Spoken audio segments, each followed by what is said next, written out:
Hello! Whoa. That sounds loud. I think I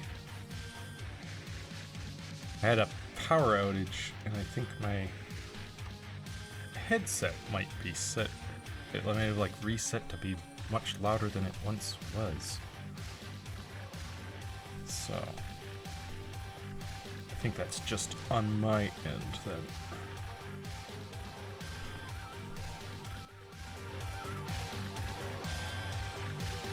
Alright. Well, welcome. For it is time.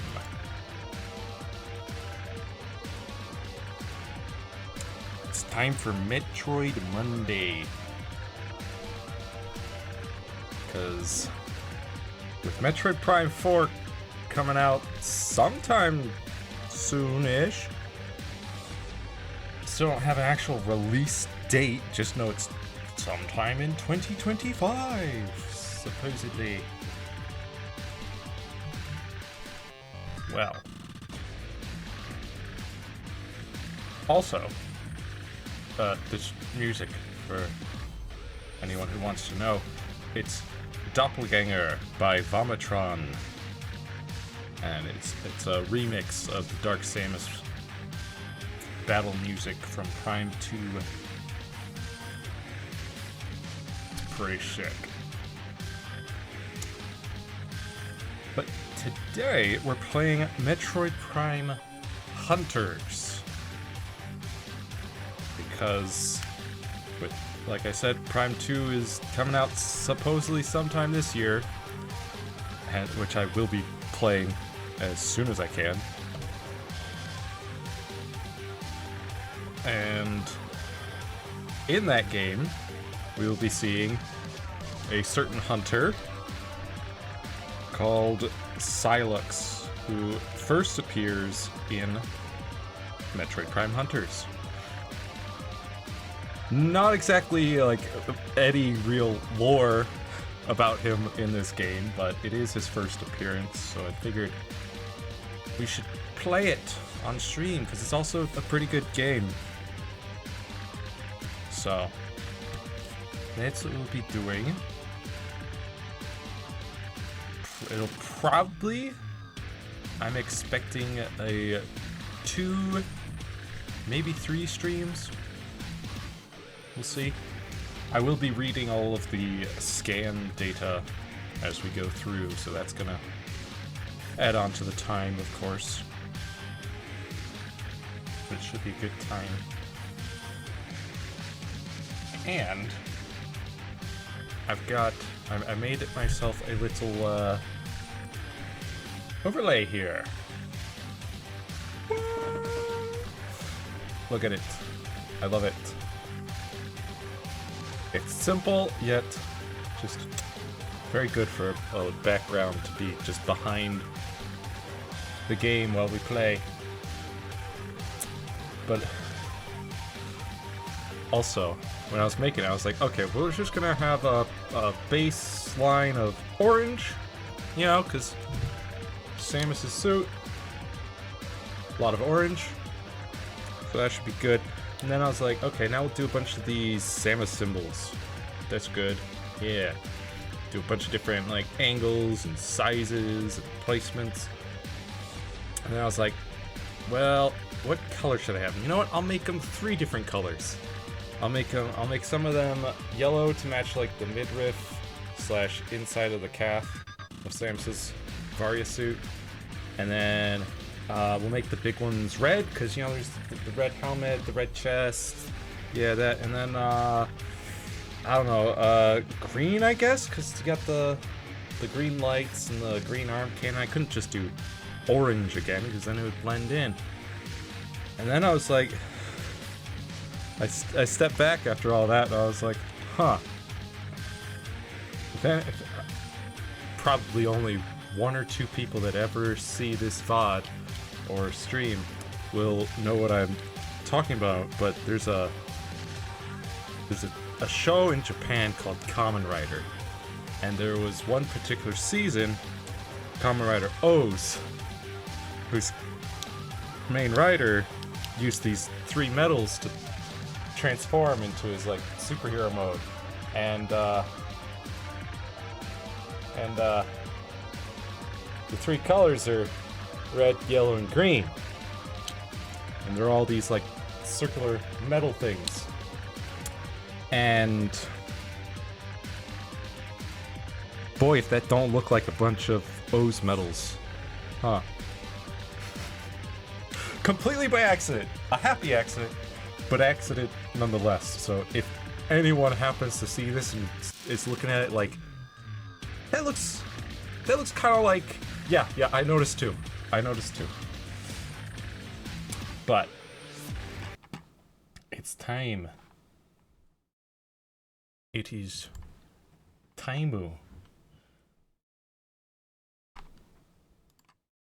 boot it up. And I'll let you see the whole like opening cinematic. Keep in mind, it is very crunchy, very pixelated because it was made for a DS screen. And it's a pre-rendered cutscene. Alright? So be forewarned.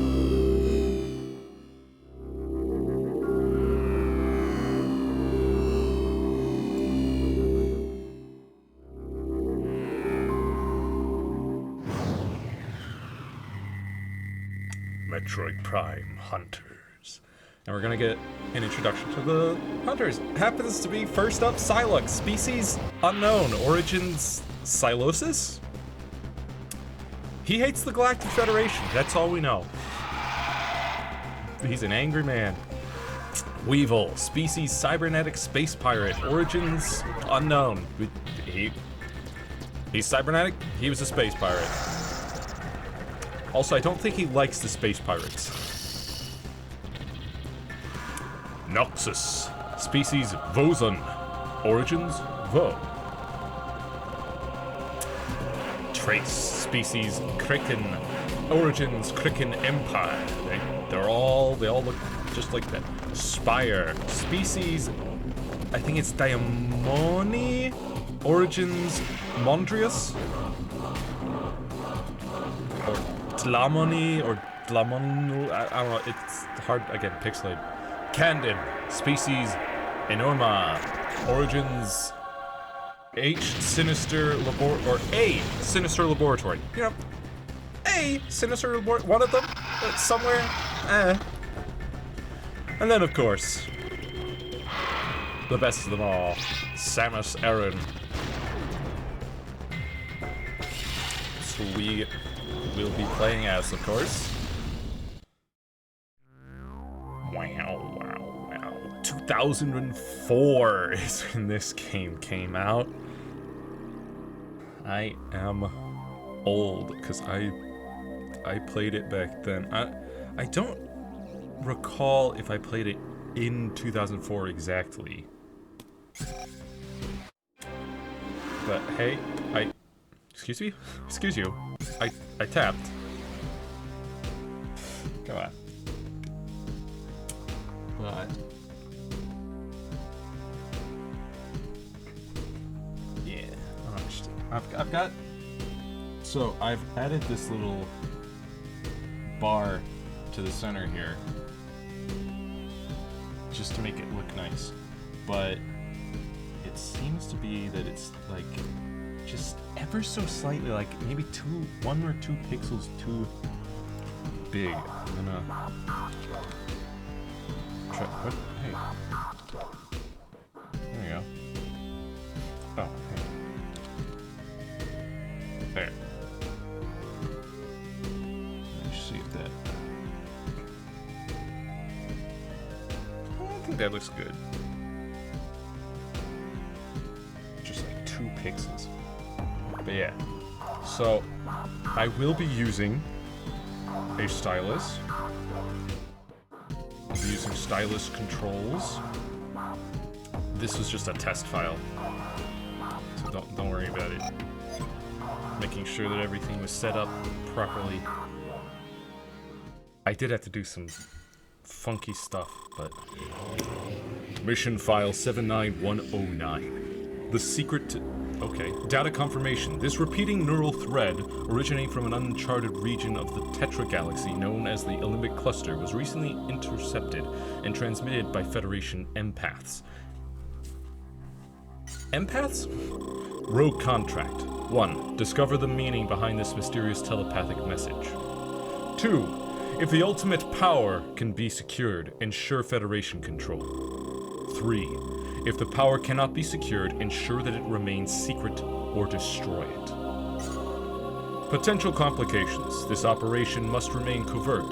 The Tetra Galaxy is outside of Federation-controlled space, and the Olympic Cluster is a wild and uncharted region.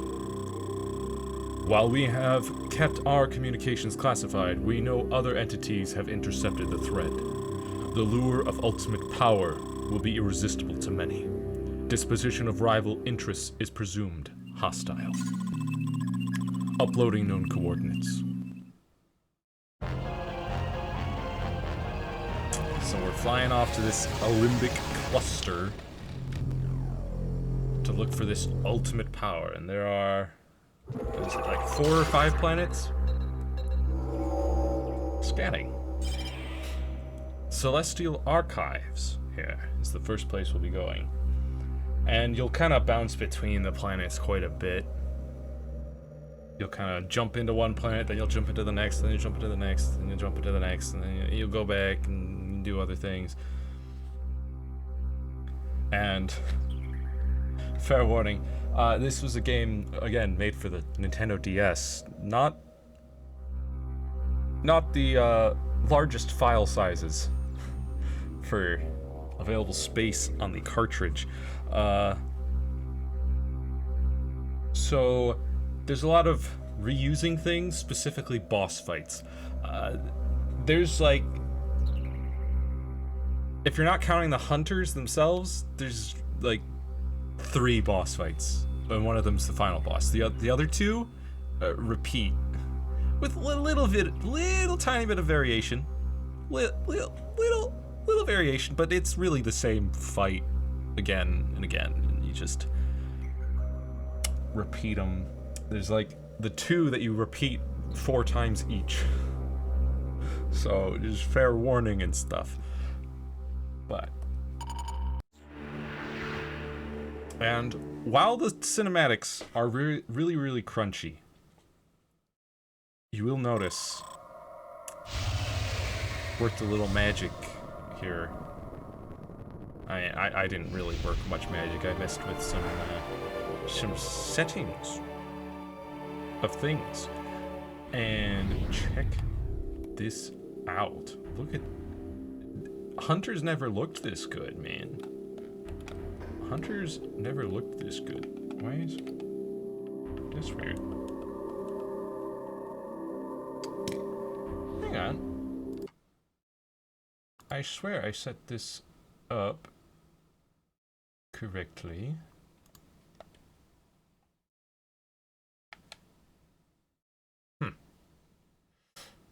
Weird. Well, this should work now. Yes, perfect. That's all I wanted. Cool. So I will be using stylus controls, which the DS is actually, you know, this game had really good controls for like an FPS style game. I mean, obviously, Metroid Prime games are FPAs, first-person adventures. All right, it's about the adventure, not about the shooting of things. I mean, a lot of the puzzles involve shooting things, but you know, puzzles first, shooting second. Activate scan. Tap and hold the button centered at the bottom of the touch screen to activate the scan visor. Yes, I know this. But yeah, so we got a scan visor, of course, which is great. Like I said, I'll be reading the scans. This teleportation device is not receiving power. So we got these teleporters. There's... As you progress through the game, you'll unlock these teleporters so that you can quickly travel back to your ship. Your ship is the only save station in the entire game. But we'll scan our ship. Hunter gunship. Hunter-class gunship registered to Samus Aran. Return to this ship to save your progress and to recover your energy. So saying, Celestial Archives. This space station, in orbit directly above Alanos, is the primary repository for the combined knowledge of Olympic scholars, scientists, and historians. So that's what this place is all about. There is an elevator. Very nice. Now, an interesting thing about the jumping, you don't have space jump. And as far as I recall, you don't ever get space jump. But if you move off the edge of a platform, you can still jump. So you don't have space jump, but if you just walk off, if you walk off the edge, you can still do a jump midair from that. So I could kind of do like an extended distance jump in that way if you don't care so much about height and care more about distance. Which is interesting because Prime 1 and 2 at the very least, I can't remember about Prime 3. If you walk off a ledge, that's it. You don't control Samus anymore. Gravity does. And she's just going in that direction and downwards. So here we have a door. A weak energy shield surrounds the door to keep out roaming creatures. Any weapon will open this door. Classic Metroid. Olympic Prophecy 1. Hold on. What shall I... Let's use this one.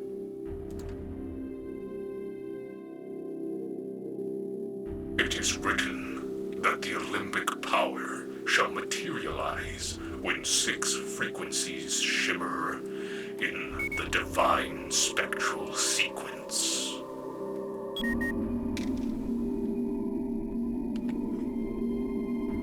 Okay.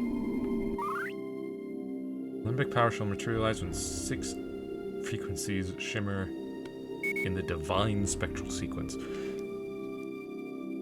I will say, this is a hint for, like, the end of the game.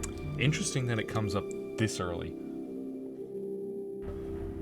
I personally do not remember the exact sequence we need, but it will come up, and I'm sure we'll be hinted at the actually divine sequence, but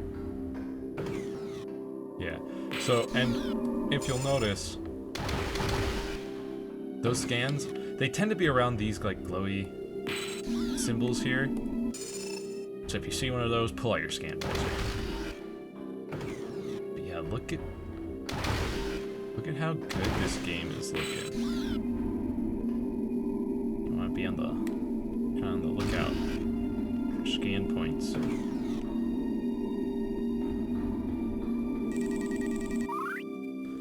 Synergy Processor. Works in tandem with the Synergy Drive to make subtle changes in the station's orbit and rotation. This device maintains the orbit and rotation of the space station. Operation appears normal. Good. That's good. We want that to appear normal.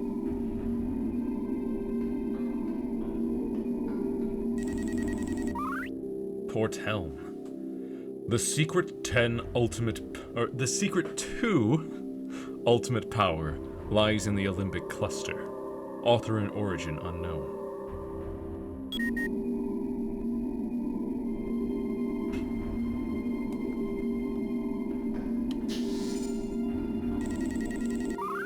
Starboard helm.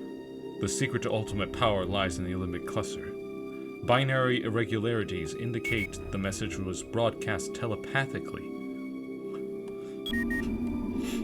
Also wild that Hunters brought into the Metroid universe the concept of telepathy. I don't know. Well, actually, no. Because Mother Brain definitely did some, like, telepathic controlling of Metroids, right? But it's interesting that we're getting, like, telepathic messages across space. And Metroid Prime 4 is going to have some psychic powers, which is interesting. Now, something that I noticed during testing. I don't think that's how stars work. Hey, developers? What's going on here? What's up with this? I see stars moving in 2 different directions here. You know, you got these stars going in this direction and those stars going in that direction. I feel like you maybe should have had them all going in the same direction. Just saying. And here we have our first locked door, is what I was going to say before cutscene interrupted me. Sealed door. Analysis indicates the door is remotely locked. Something nearby may unlock it. You mean like this? Switch. This switch can unlock a door or power an object.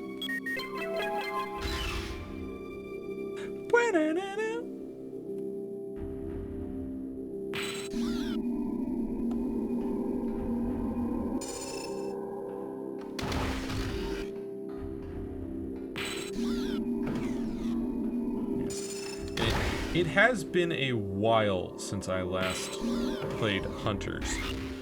I remember a decent amount of things. I do not remember where every single scan point is. But I know that these guys can be scanned. Psychobit version 1.0. You'll also notice enemies repeat, and they'll just have a new version and more health and deal more damage. But this is Psychobit. We'll be seeing them a lot. A levitating spherical sentry droid equipped with 360-degree sensors and a low-level teleportation device. The basic silver model fires an energy blast, whereas the advanced green model features a heavy-duty gun powered by a nanoscale nuclear reactor. What? A nanoscale nuclear reactor? That doesn't sound safe. For anyone, especially someone who is going to shoot and blow up these Psychobits. Insane. So, like I said, the controls for this game, really good. It had a multiplayer mode with online capabilities, which is wild for Nintendo, especially during 2004. And it was really good. It was a really solid, like, multiplayer deathmatch style game, and you could play as any of the hunters that are in the game. You could play as Silex, you could play as Trace, Noxus. And they were each unique. They had their own morph ball. None of them were really morph ball, but they were that kind of a thing where you become smaller and you have an attack and you can move around, like kind of roll around. Weevil just separates his body into 2 halves. The top half walks around on his arms and he can like flail at you, whereas his legs stay put and become a sentry turret that shoots at anyone that comes by. Pretty neat. Trace just becomes smaller and he crawls around and he can launch himself forward at people to kind of claw at them. I always liked playing as Silux. Of course, I didn't know any of the, even the little bit of lore that we really had. I didn't know that he was like And obviously at that point, he wasn't the bad guy who was going to be up against Samus later on. But his morph ball, he just kind of like forms into this small like light orb that's partially surrounded by like metal plates, and his morph ball bomb is like a tripwire. Like he'll lay a bomb, and then you can lay a second one, which creates this electrical connection between the two. And if anyone passes through that electrical connection, it sets them off. If you lay a third one, they all blow up immediately. Yeah, it was really neat the way they implemented things, where they made each hunter unique. And we'll see each of them. Now, another interesting thing to note is you'll see that these are scannable, but if I pick one up, it's scanned. So you don't have to scan them really in order to fill up your log, which is nice, because they're just pickups. You're gonna get a bunch of them throughout the game. Small energy replenishes 30 units of energy expended from the power suit due to battle damage. Energy has also been known to have a rejuvenating effect on alien technology and physiology. Huh. Interesting. Yeah, we also have charge beam. Now, when you hold down the fire button, it fires multiple times, single shot, and then starts to charge. So it fires 4 shots and then starts to charge. Obviously, the charge shot is stronger, but it does take time to charge up. Like in all Metroid games. Another neat thing is in stylus mode, maybe in other control modes as well, but if you double tap the touchscreen, you jump. Or you can push another button to jump. The A, B, X, Y buttons. And then you got the right trigger is shooting. And you can switch to missiles, though we currently don't have any missiles. Don't you worry. We'll get some in a second here. So we'll scan those in a second. First, just show you this. You might have thought, oh, that looks kind of like a Metroid. No, it's a Petrosil. Nothing to do with Metroids. Looks kind of Metroid-esque, but no, it's completely different. It's a Petrosil. Harmless from a distance, this airborne creature secretes a corrosive toxin that can burn through all but the toughest materials on contact. But yeah, look at that.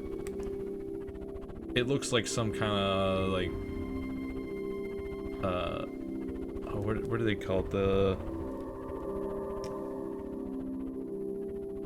The not real Metroids, you know, the fake Troids, whatever they were called. But yeah, we kill that, and we get missiles. And then it will respawn. And this brown blast shield. Analysis indicates the blast shield is impervious to most weapons. A missile may damage it. Yeah, so this is our little thing where missiles. So you switch to missile mode instead of having a dedicated button for it. And as you can see, missiles is now scanned. But if you wanted to know the specific amounts that each item recovers for you, you could scan them for that information. Schematic of Alembic interstellar shipping routes.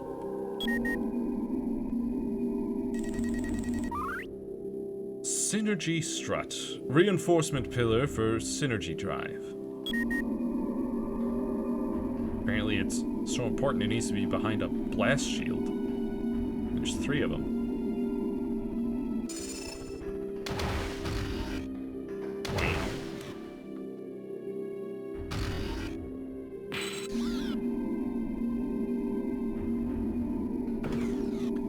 And this particular station is very cylindrical. we've got some more, looks like Psycho Bits version 1. Just take them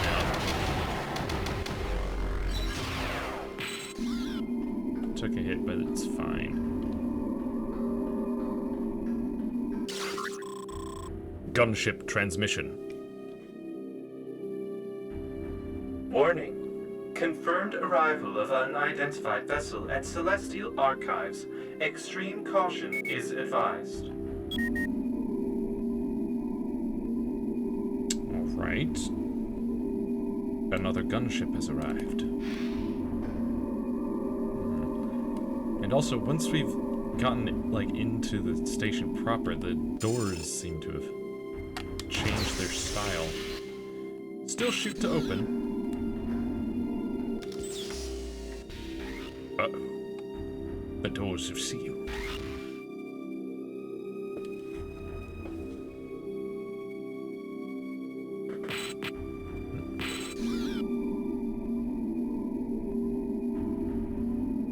Yep, same scan as the regular doors. Science Hub. Access denied. Olympic Scientific Data Bank severely damaged. That's rude. Olympic artifacts. Artifacts are encoded with program data unique to the Stronghold portal. 3 artifacts are necessary to activate the portal. So the portal that it's talking about is the portal to the boss of this area. It'll be fighting a boss here, and then we'll be fighting a second boss on this planet, I'm pretty sure. It's kind of separate. Artifact Shield, a security device that protects the artifacts. This device can be unlocked with the proper key. Hi, I was just scanning. You still version 1s? It's weird. Well, let me scan. Fine. And I guess you just get to die, and they'll keep spawning for a while. We are making progress. So don't worry.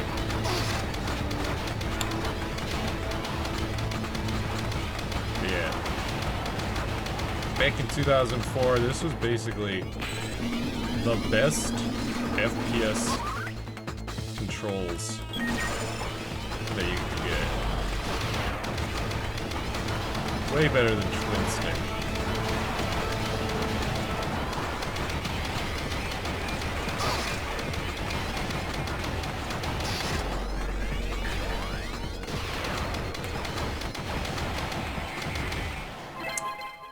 Boom. So there's our key. Shield key. When retrieved, this dynamic piece of technology will deactivate the artifact shield in this area. Very nice. You'll see here. Cartograph artifact. The cartograph artifact is encoded with the spatial coordinates of a hidden chamber.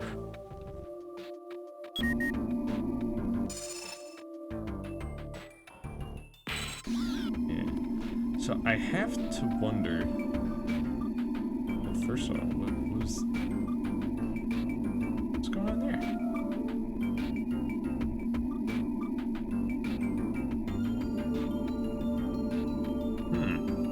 Weird.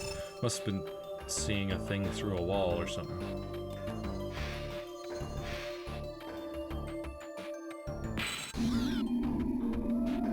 There's also these little side rooms. You can morph ball in there. There's nothing in these. At least not at the moment.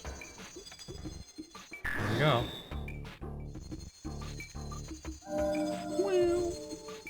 So there's the artifact. Gotta gather 3 of these to fight a boss. You retrieved an Olympic artifact. Doors open! Now, also, the rooms on this station have always been just a little confusing. They're very symmetrical. Now, there's a little bit of asymmetry going on with these tubes being on that side and not this side. those little pillars being at that door and not that door. And then, yeah, this little half wall being here and not there. So this is the way we're supposed to go, but it can get a little confusing sometimes. And if... There. Hey, open up the map here. You can see there are, I want to see 2 or 3 rooms just like this one that are kind of stacked on top of each other, where it's this circular ring around the outside and then a square room on the inside, like that.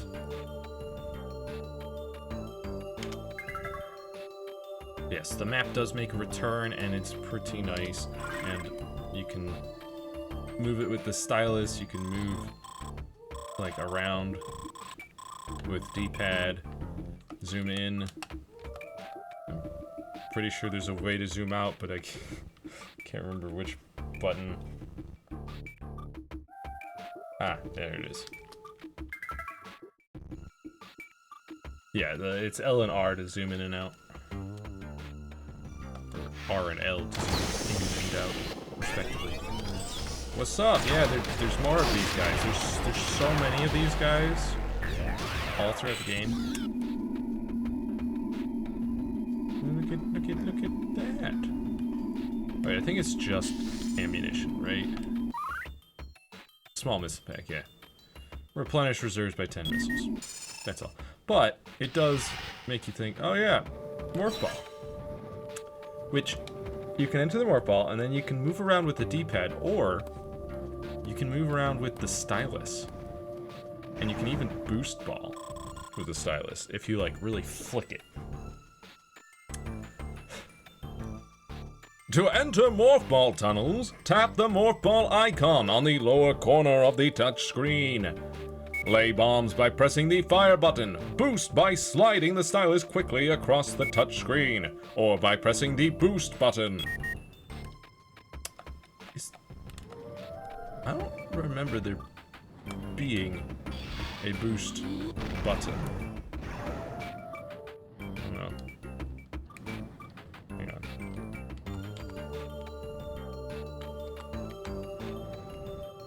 I'm just gonna try a bunch of buttons, see if I can. Uh-oh. Uh-oh. Did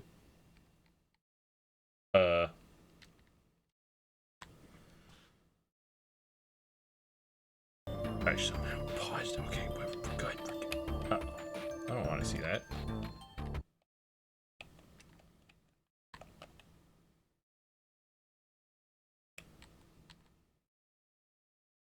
How do I... No. What is going on here? Don't display input. Okay. We'll just leave it. We'll just use the stylus. It's fine. Now we can follow that tunnel around. First, though, I'm gonna scan something. Look, it's a new enemy. A lesser Ithrak. We're gonna see these guys a lot too. This nocturnal creature clings to the ceiling and is exceptionally fierce when disturbed. Look at him, he's so fierce. He's so fierce. Too bad he's dead. And now this is 60 units of energy. It's, too much battle damage. Energy has also been known to have a rejuvenating effect on alien technology and physiology. I believe that's just like an explanation as to why it will work on other hunters in multiplayer mode. Like, yeah, it replenishes Samus's suit's energy. It also works on alien technology and physiology too, you know, just so you know. It works on that, but yeah, there's an energy tank in there. We can't scan it through the floor, sadly. We'll have to scan a different one. I can't remember if this works like the pickups, where if you pick it up, you get the scan data. But the power suit can now store 100 more units of energy, which is nice. We get more health.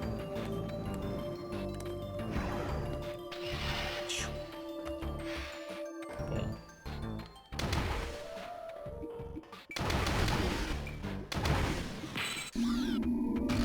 Make sure we're not missing any scans. Okay. Another neat thing is, as you may have just noticed, as opposed to Prime 1 and 2, you can scan from a separate room. You can scan that thing in that room while you're standing in this one, which is nice. Cooling fans. High-speed fans cool the synergy reactor. There are signs of severe deterioration. Well, that's not good. That's just another scan of the same thing. But now, jumping, platforming in this game can feel a little clunky.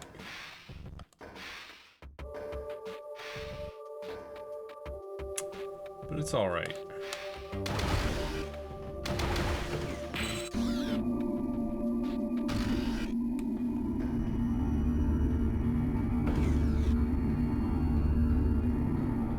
Got some creepy music going on here. Green blast shield. Analysis indicates the blast shield is impervious to most weapons. A heavy-duty weapon may damage it. Gonna need a different weapon. Which, by the way, this little thing here, that's how you select other weapons. We will be getting 6 other weapons. Crazy. That third slot there next to the missiles, that it will display what other weapon, what alternate weapon you are currently using. There's a missile expansion here. Can't get to there from here, sadly. There's also another one of those blast shields. We'll have to go around to the other side in order to get that missile expansion, but who's this? It's that guy from the intro. Gotta get a little closer. There we go. It's Candon.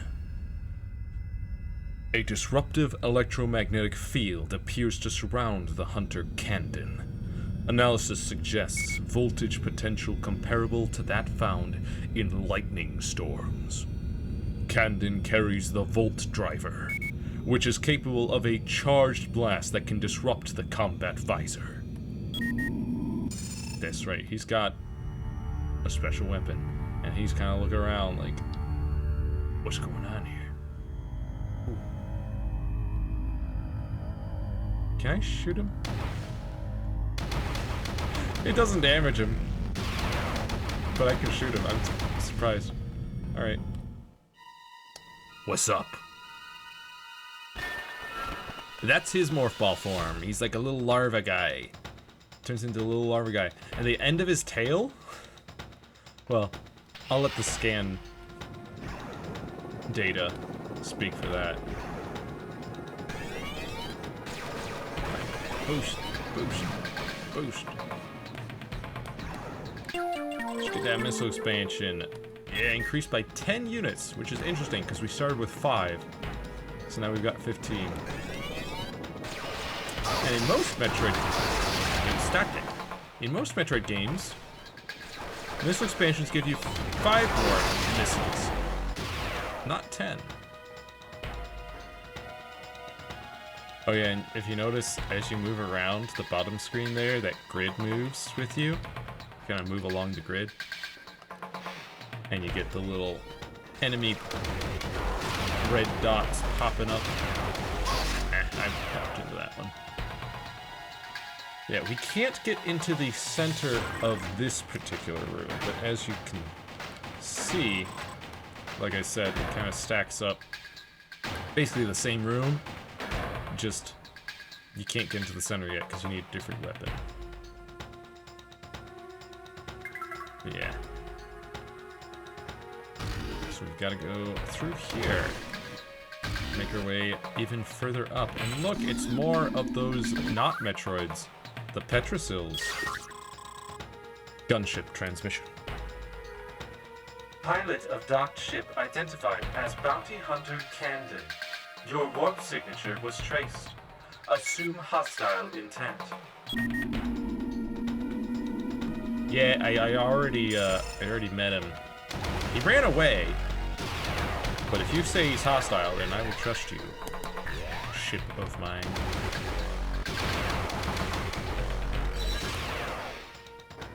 Yeah, really these Petrosils are just a little restock for us before a fight.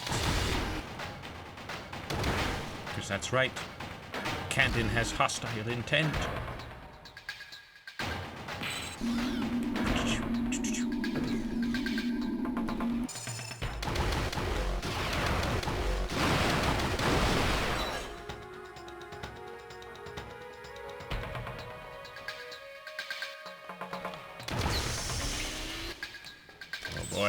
Saw a locked door, and you know what that means.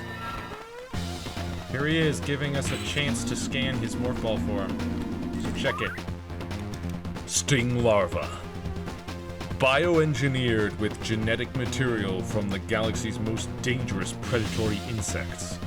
Candon can transform into the sting larva. This fast-moving segmented insect has a detachable regenerating tail that homes in on its targets before exploding. Which is wild, but yeah, those things, if he plants one near you, it will home in on you. So you don't want to get near it. As long as you stay away, you'll be fine. And if I can... that's his special weapon there that we learned from our scan data. There you go. Yeah, see, headshots are a thing in this game. They do a lot of damage. Ow.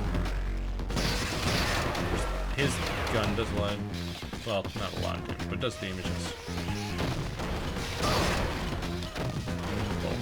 Also,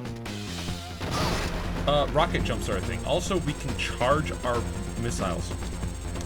That's another thing. If we can get a shot, it does a lot of damage.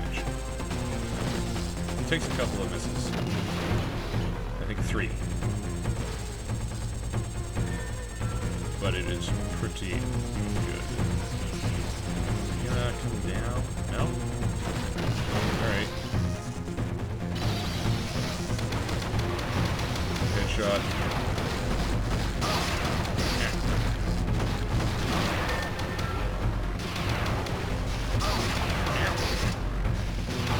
His bombs do also launch him up, just like ours do. There you see them homing in on us. And we got it.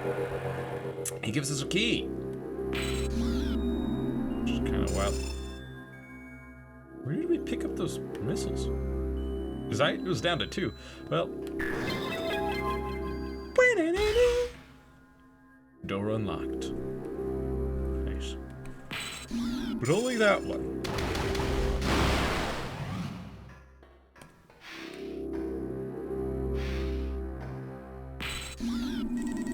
What is this? Political hub.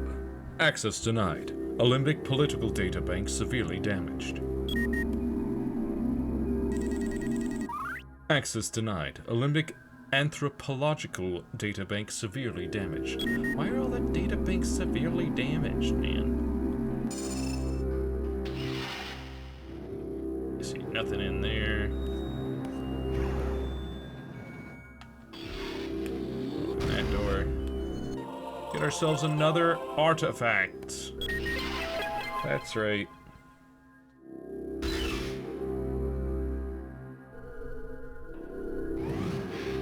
Some health there. Don't know why it forces you to stand up, but...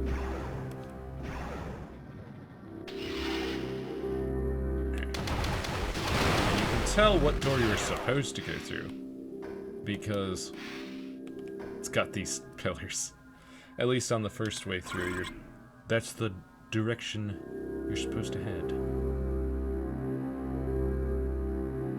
So, oh wait, no. Don't know why there's a quit game button on the pause menu. Considering you have to save at a save station. Ah! Just turn, stare at turret, turret stares at me. Then it shoots. Olympic Turret version 1.0, a mounted gun equipped with infrared motion detection and DNA identification. Somehow. Technology. This weapon will fire on any non-Olympic creature within its range.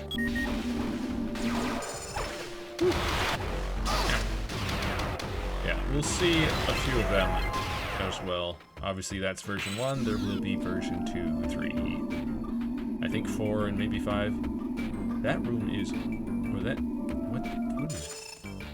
Only in scan binder, sir. Well... No. You just kind of solidified as I got closer. So there should be... No way to get into that morph ball tunnel, huh? Not even in the shaky end of the hall. But there doesn't seem to be anything in it anyways.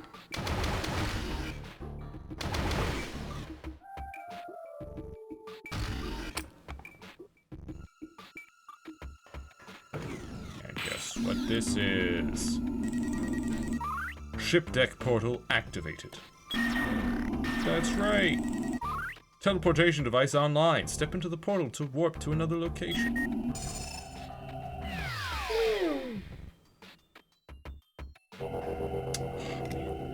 Sorry, I was just looking, and the bar that I put here, it is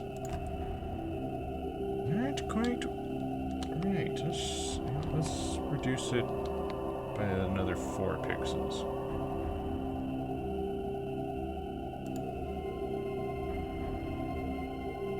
See if that looks good. I mean, yeah. Looks pretty good. Alright. So we beat up Candon. Guess what? That's not the last we'll see of Candon. No, he'll come back. But we can at least save our game after all that exploration. Now from here, you can even look at your logbook. You can see, look at us, we got 1% of lore. Olympic Prophecy 1. And that's it. And then here we've got Bioforms 10%. Olympic Turret version 1. Ooh. Candon, Lesser Ithrak. Petrosil, Psychopit version 1. Sting Larva is way down here. You'd think it'd be next to Candon, but... Object, 19%. Olympic Artifacts. Project. Yeah, we got a number of objects. Pretty good. And then... Equipment, 59%. Wow, already. Arm Cannon, Charge Shot, Energy Tank. Okay, we do have the Energy Tanks. Scan data, cool. Nice. And it's interesting that there's Arm Cannon, blank, Charge Shot, Energy Tank, Gunship, blank, Jump Boots, blank, Large Missile Pack, blank, Medium Energy, Missile Expansion, Missile Launcher, Morph Ball Bomb, blank, Power Beam, Scan Visor, blank, Small Energy, Small Missile Pack, blank, Thermal Positioner, blank, Thermal... Samus's location is tracked by a thermal positioner, the bottom screen, which relays an image of Samus and her surroundings. This valuable imaging tool also identifies objects and entities with unique power signatures. Access the thermal positioner by pressing Start. Wait, are you just talking about the map? Huh. Here we go. It says weapon select? No weapons to equip. Interesting. I don't remember that. We got options. And it tells us how many energy tanks we've got, how many weapons we got, location, save game. We could launch off, but there's nowhere else for us to go. We'll just exit the ship and continue our exploration here.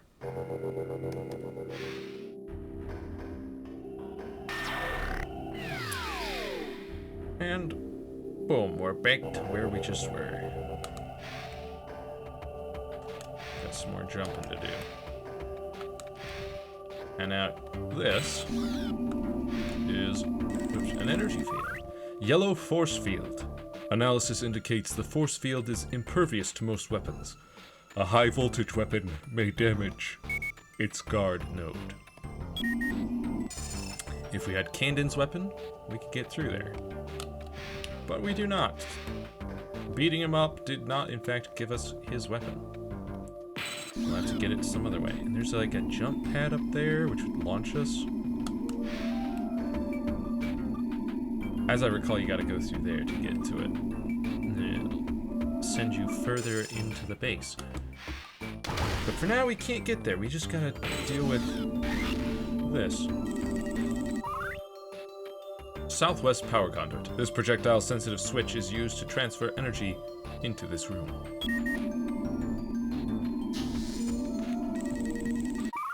This projectile-sensitive switch is used to transfer energy into this room.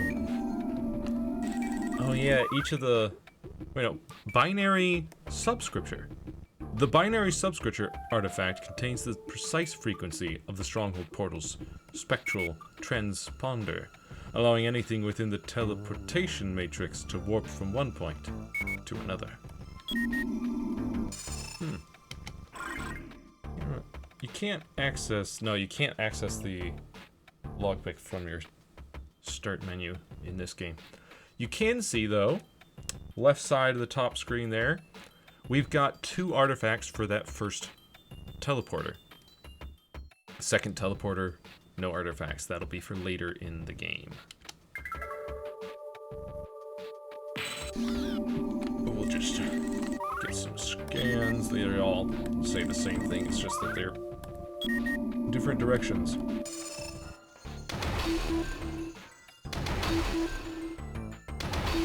Shoot all 4. Get a key.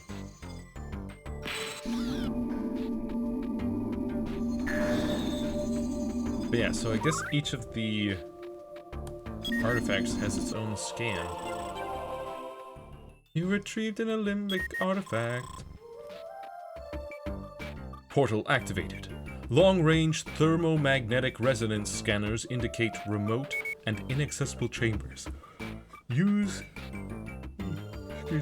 the portal to access the inaccessible. Use the portal to access the inaccessible. And would you look at what it is? Stronghold portal. Teleportation device online. Step into the portal to access the inaccessible. Would you? Time for our first prepper boss. All the bosses take place in rooms like this, and pretty sure they each have one of these little scans. Stronghold Void.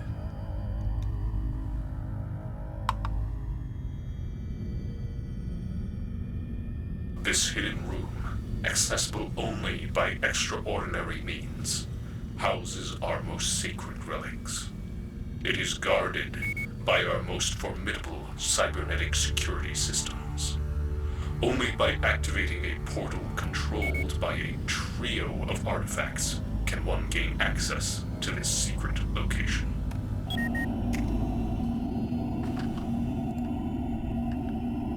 And yeah, based on what we've seen of Metroid Prime 4, it seems like they really are going to be taking after Prime Hunters a lot. With teleportation and, like, psychic stuff going on, and... yeah. And, of course, Silex's involvement. So... I'd say it's a good thing as long as they don't do the Hunters thing of having the same boss over and over and over. You know? Stronghold door. This door is synchronized with Stronghold portal security protocols. Status minimal. Or status minimal shielding. Beep. Shoot it and it opens. Double checking that there's no special scans. Here we go. Another chunky cutscene.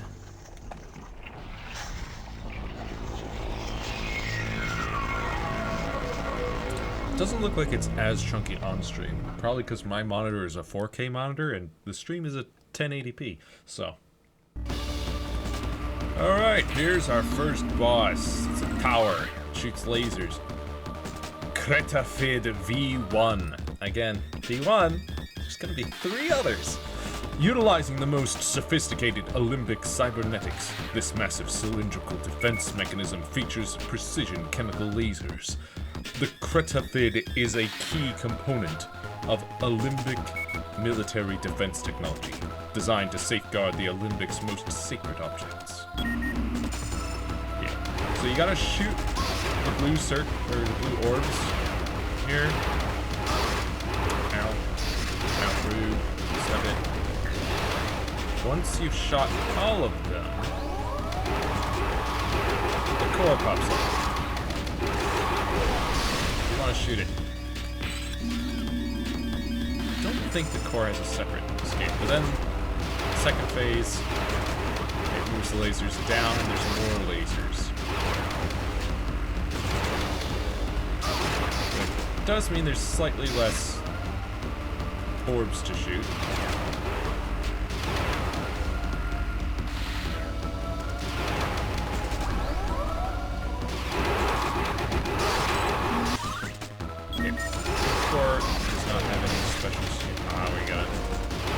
Go again on phase 2. And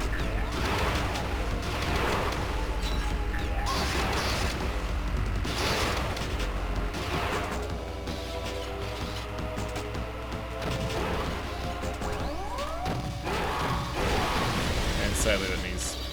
See, once it hits that health threshold, then it just moves on to the next phase. You can't do any more damage to it. That's why you kind of want to do them in one phase each, is the goal. Get more lasers once again.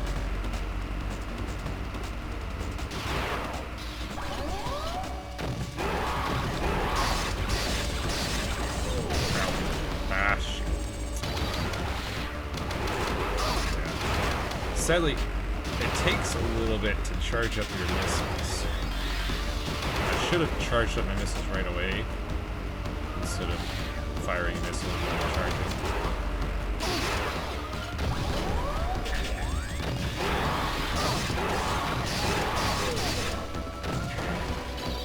Actually, it seems that missiles are not ideal for that. They're a bit slow. That's fine. We got him. Whoa. But it is pretty neat the way they use both the top screen and the bottom screen for the cutscenes. So you get a little bit more height to work with. And this is kind of the main goal of the game, is to gather these. The octoliths. Hint in the name, there's 8 of them. Octa. Carbon analysis indicates octoliths are Olympic in origin. Some energy back. Another one of these. Biodefense Chamber A. And I need to figure out a hotkey for this. You know what? I'm gonna swap this.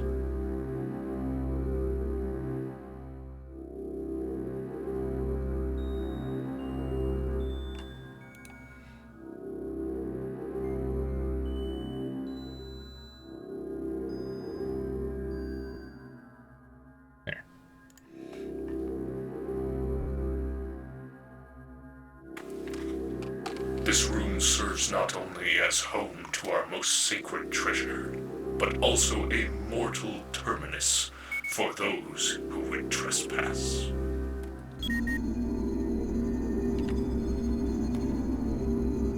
Mortal terminus for trespassers. So, once we, and of course, stronghold door. It says minimal shielding, but I'm pretty sure that's a lie because it's blocked. But here we go.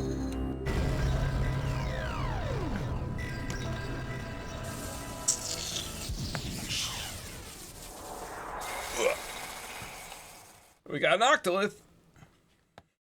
That's nice. Octolith acquired. You obtained an octolith. Gunship transmission. Octoliths may be the key to the ultimate power alluded to in the telepathic message. You don't say, gunship.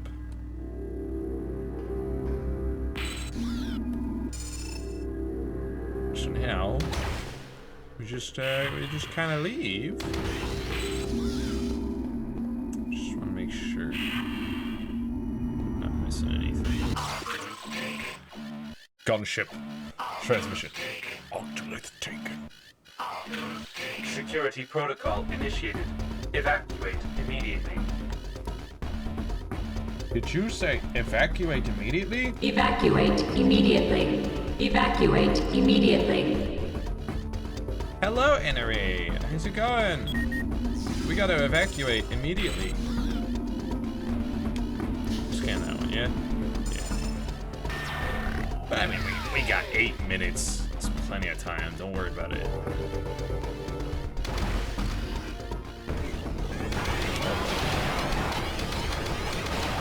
Bunch of psychobits.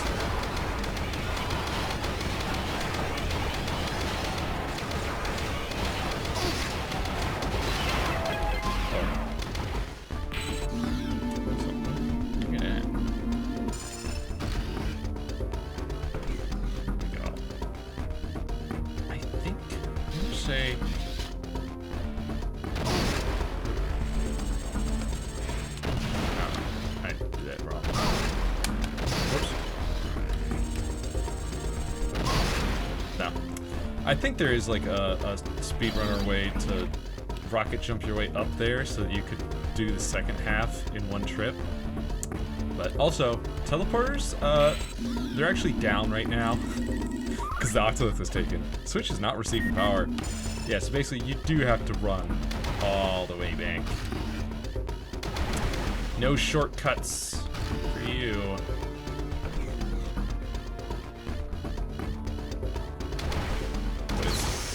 Like I said, 8 minutes, plenty of time.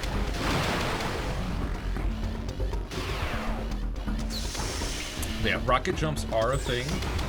They do hurt, as evidence. And charging up your missiles makes for a higher rocket jump.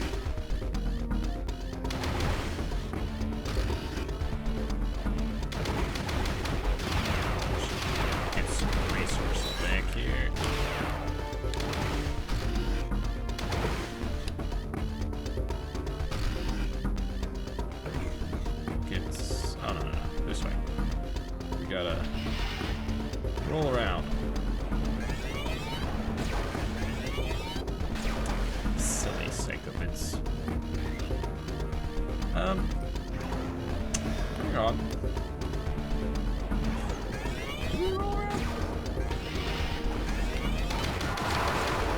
Oh, we did. Because these stores...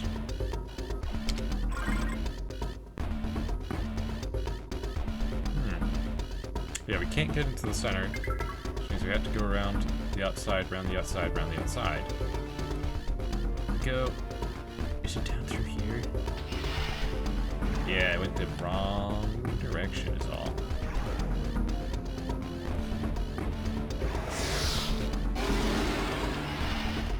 No. Oh yeah, we gotta fight him.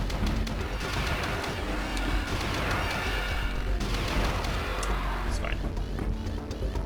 It's easy. And then there's some turrets. And another one, guys.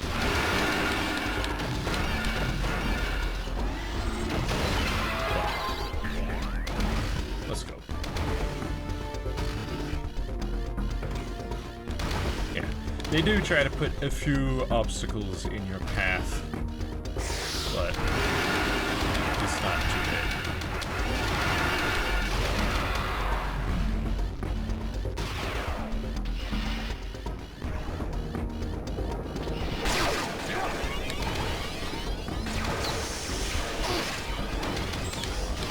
Oh. There's a new one. No, it's still a Psycho-Bit version 1? You sure? Well, I guess it did mention a green one being slightly more powerful. Didn't it? I thought the Psycho-Bit, the green one, was like a version 2 or something.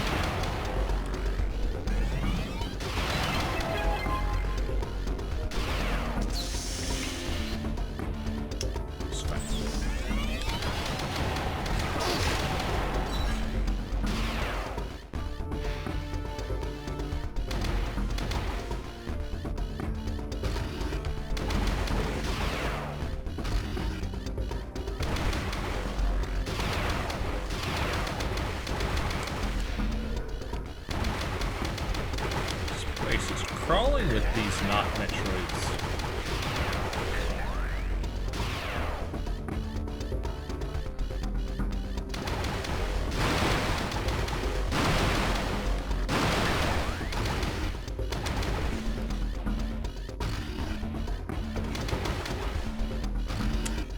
Hey. Might be on the second. No, it's. Here we go. We get to meet a new enemy that we're gonna see a lot of. This guy is really annoying. There's a Guardian, specifically designed to guard the Olympic Order. These automatons are now programmed to serve in its absence. These intelligent androids often travel in packs, attacking with energy projectiles produced by 3 small fusion generators located in the cranium. Yeah, they got fusion generators in their heads. Hi. Screw you.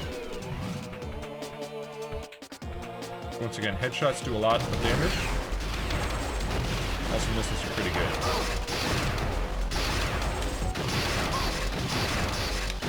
Okay, seriously. There we go. Missiles depleted, that's fine. We're about to leave.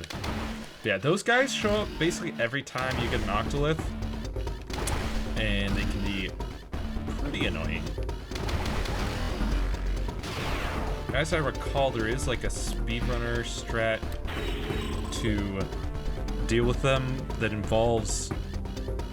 Well, I think you need a specific weapon that makes you invisible if you stand still for long enough, and then they'll basically just run up to you and stand there, and then you can just shoot them in the head once and they die. But enter a ship. Yes. Also, kind of crazy. You know how it was all like evacuate immediately? You got 8 minutes. We still got 2 minutes 19 on the clock. So I enter my ship, and there's actually. Oh, it won't let me leave. It's actually no problem. We could just sit here. Timer's gone. Music's gone. It's all chill now. We could...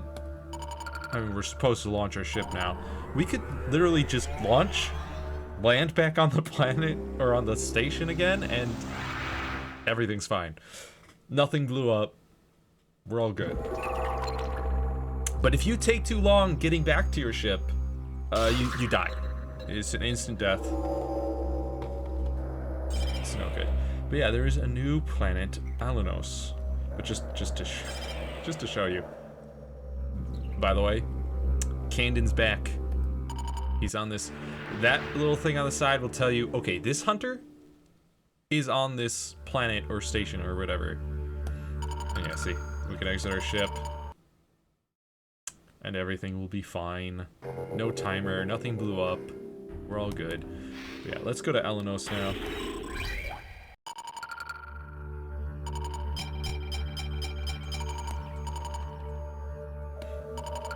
Launch.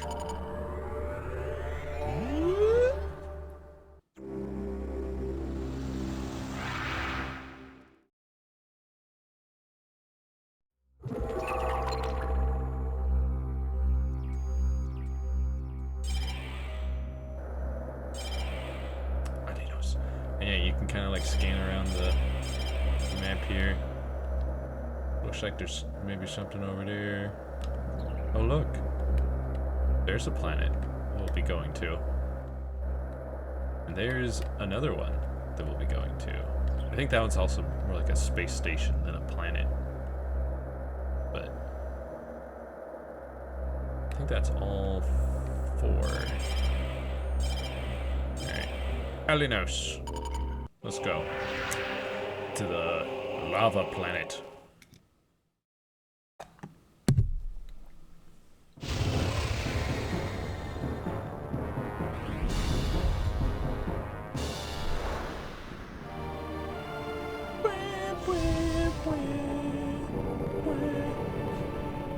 Sandwich just kind of pops up.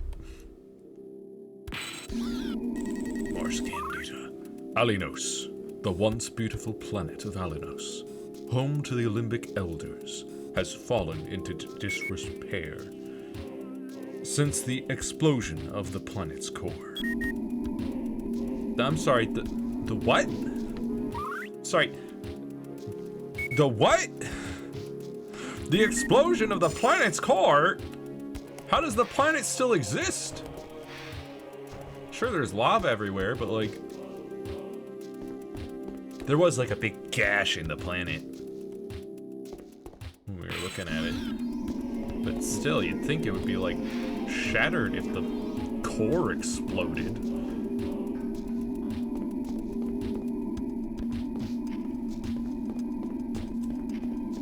There's a few things to scan around here. Also, these, they do sink if you stand on them. So you want to move fast. Olympic Data Shade 1. Data shades are packets of telepathic data scattered throughout the Tetra galaxy. They can be accessed by most galactic standard scan systems. Okay. It's cool. Yeah, so they're like shades of data.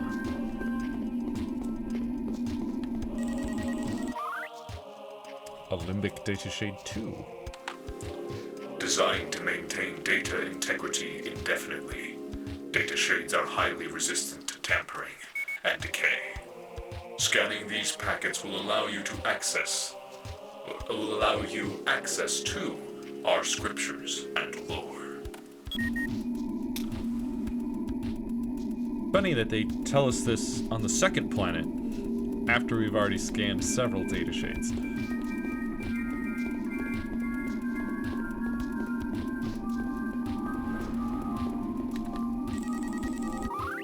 Olympic Prophecy 2. Prophecy 2.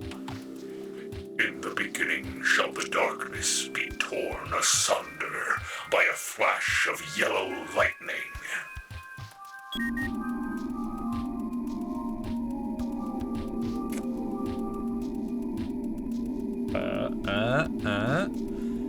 That's the first color in the sequence that we were told about. We were told the secret to the ultimate power is in the whatchamacallit sequence. So, yellow. That's number 1. Keep that in mind. Remember that for later. Guess what? More missiles. Look at it. Can't scan it, but...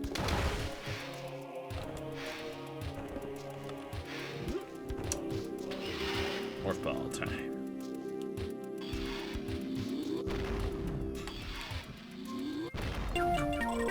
Missile expansion found. Increase our capacity by 10. Nice.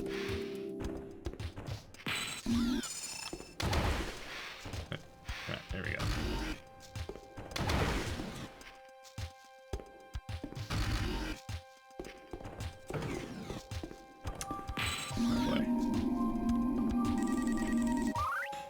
Exposed rebar. Structural integrity of load-bearing walls has been compromised by forcible impact.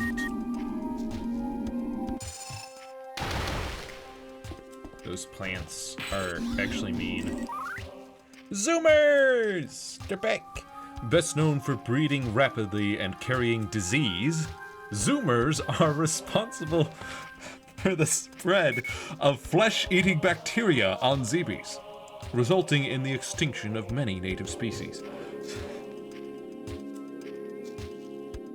Sorry, it's just, this game was made in 2004. They had no idea that the next generation after millennials would be called Zoomers. By made in 2004, actually, it released in 2004. And in fact, Zoomers were already a creature in Metroid Prime, which released in 2002. And I want... Were there Zoomers in the original Metroid? Let's find out. Metroid. Zoomer. So...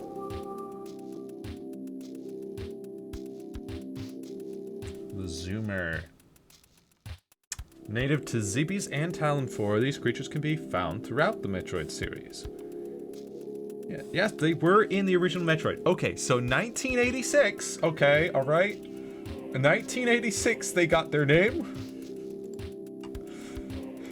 It did not have anything to do with the generation after millennials that would then later be known as Zoomers. Complete coincidence, but boy does it sound weird to say in this, the year of our Lord 2025, Zoomer, best known for breeding rapidly and carrying disease.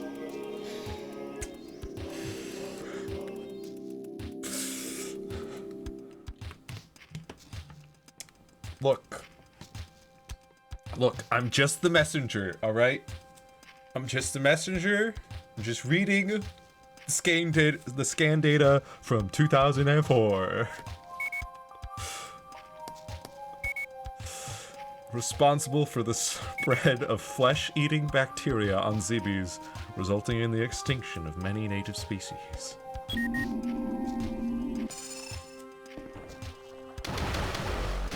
ahead and take care of those.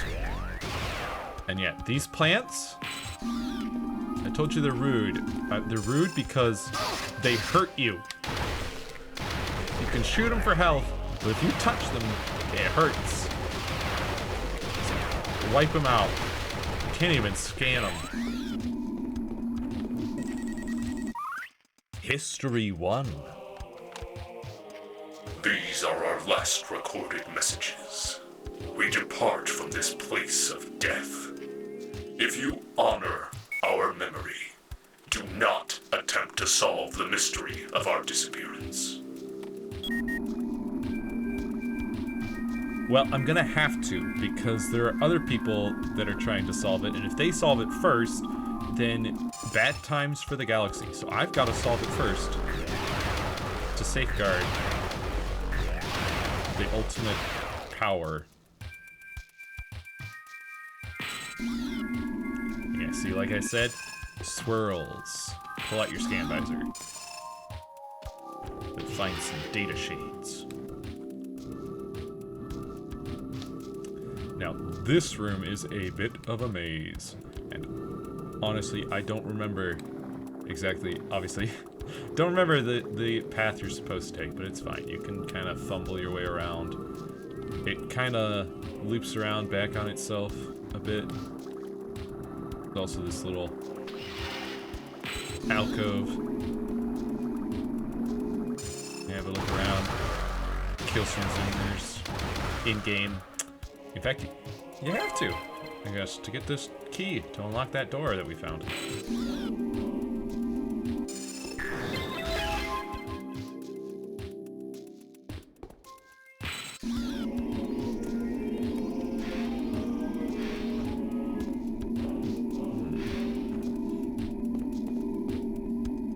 Oh, there's an artifact.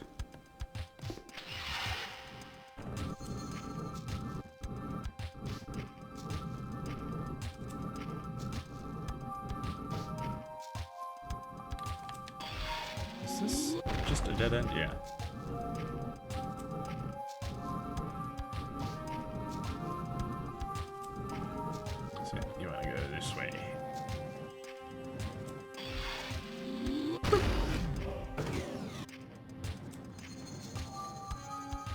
that path leads out. And this one... Ah! Energy tank! Yes, we will take that.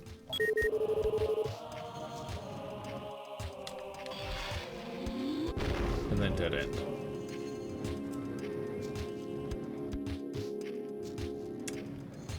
Going up here.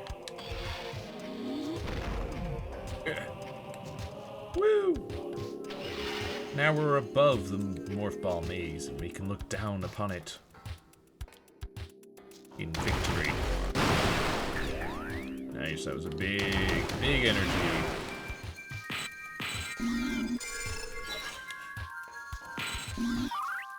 Cartograph artifact. The cartograph artifact is encoded with the spatial coordinates of a hidden chamber.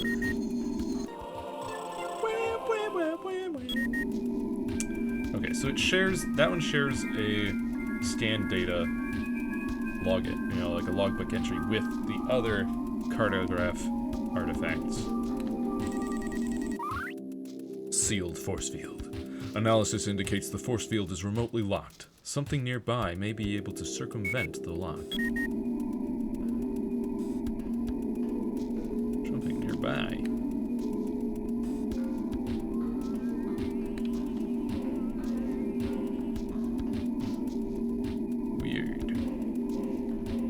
Can't remember what unlocks that lock.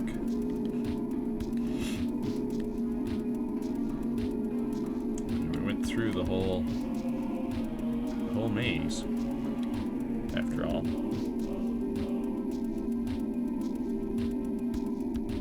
Anyways, let's head on out. And again, those blue pillars tend to point you in the direction you want to go. Would you look at that? War wasps again! An aggressive flying insect that will vigorously defend its territory. The royal jelly of the war wasp queen is so highly valued that hives continue to be harvested on Ether in spite of a shocking death toll.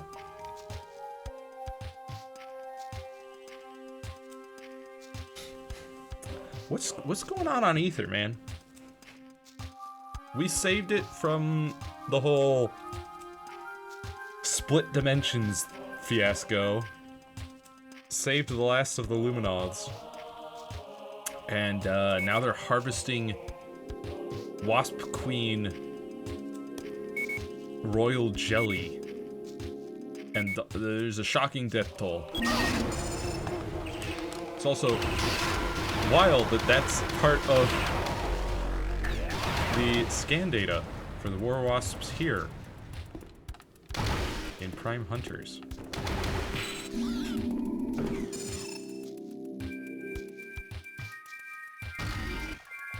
Yeah, also, just because I haven't mentioned yet, I'm wearing a shirt.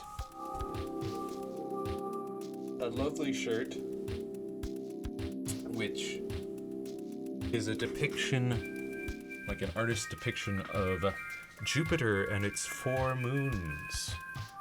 Ganymede, Europa, Io, and what's the 4th one? Callisto. Ganymede, Io, Europa, and Callisto. And this one's very got a lot of craters. This one's kind of all icy and cracked, very hot, and then a few like craters and spots. And very gray. And then also you got this center area is Jupiter. You got the big red spot here, and then you got like a smaller depiction of Jupiter and its 4 moons. Very neat shirt that you could get on dftba.com, I believe. dftba.com. Not a sponsor or anything. It's just a site that sells things and then gives money, I think, all of the proceeds to charity, I want to say.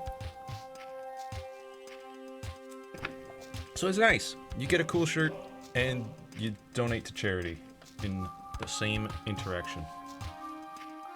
Also, you'll notice that this planet has 3 portals. The last one had 2, this one's got 3. I believe, is it how it works? It's showing an octolith. Is that the octolith that we got? Oh, okay, so actually, this planet has 2. The previous planet has 2. So we've got that octolith, and then the one right below it is the portal, the second portal for that station that we went to. Now we've set foot on another planet. We now know about the existence of 2 more portals. And we've got one of the artifacts for the first portal here. Get rid of all these zoomers. So cringe. Flow regulator. This station controls the flow of lava tributaries. Lava tributaries. There's another yellow force field here. Need a different weapon to get through that. Sealed force field. Analysis indicates the force field is remotely locked. Something nearby may be able to circumvent the lock. Another locked force field. And more zoomers!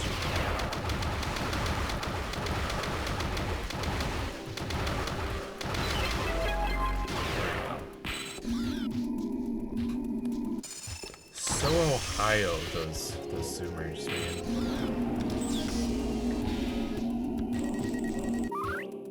Purple force field. Analysis indicates the force field is impervious to most weapons. A weapon that fires supercooled plasma may damage its guard node. So another kind of force field, requiring another kind of weapon. Interment chamber. Olympic warriors of valor are here laid to rest, that their spirits may return to the planetary core.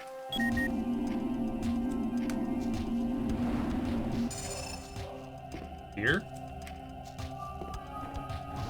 That's a lot of lava, so I'd say I guess their remains have returned to the core.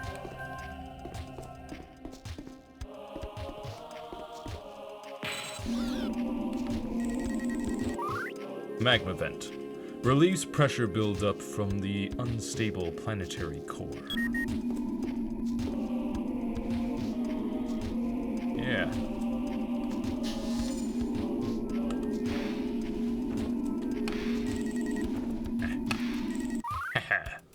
Battle sarcophagus.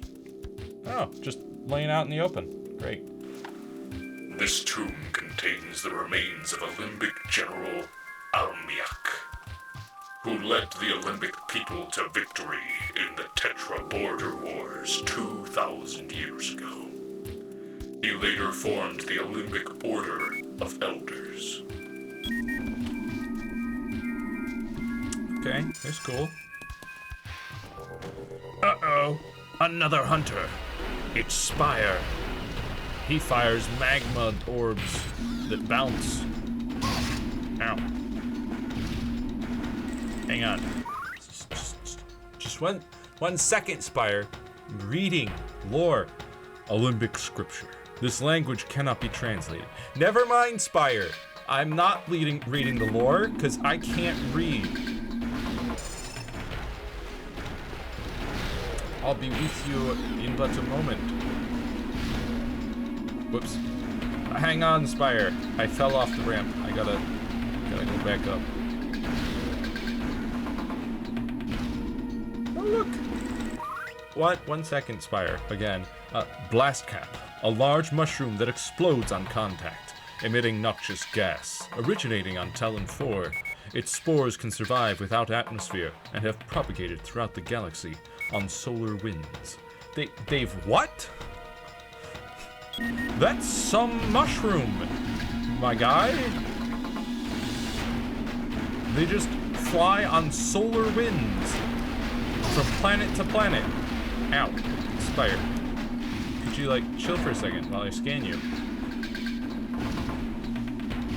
Hey. Hey, ow. Hey. Yeah. Spire. Analysis of this creature's physiology indicates the presence of molten ferrous compounds, normally found only in a planet's core. Spire is armed with the Magmaw, a weapon that lobs cohesive bursts of superheated magma. Yeah, he's pretty rude, honestly. Get rid of that.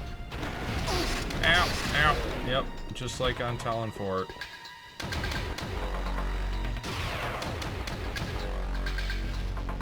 Spire.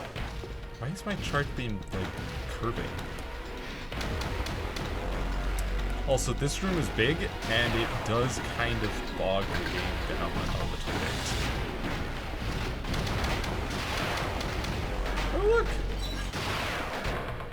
More missiles for me. For free. Mid-fight. Missile expansion found. 10 more missiles. Receive. Ow. Come here, Spire. Oh, what? You don't want to poke your head out once I poke my head out? With a clean shot?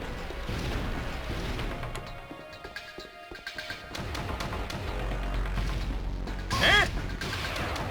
He's lobbing. Oh, I got him. Yeah. He's up there.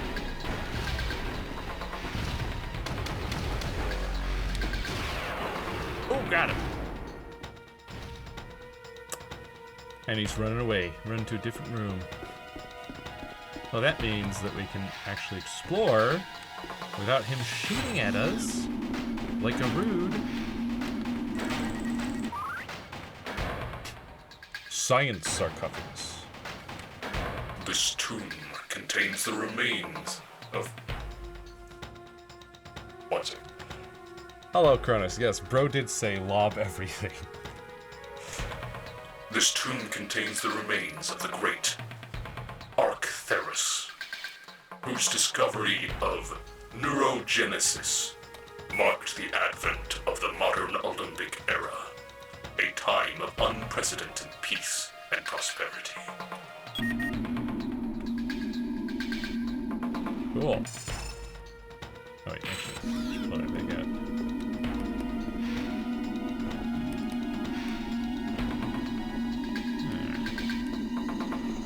Another artifact, binary subscripture. The binary subscripture artifact contains the precise frequency of the stronghold portal's spectral transponder, allowing anything within the teleportation matrix to warp from one point to another.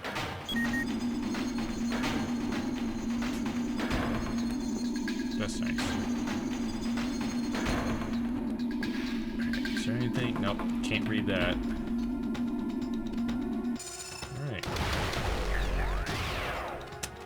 So I guess we gotta go say hello to Spire again in the other room. Or we can check out what's here. Don't think we can reach anything. I know there's a way to move the platforms, but I don't think we can reach it yet. So I guess we go into this side room here.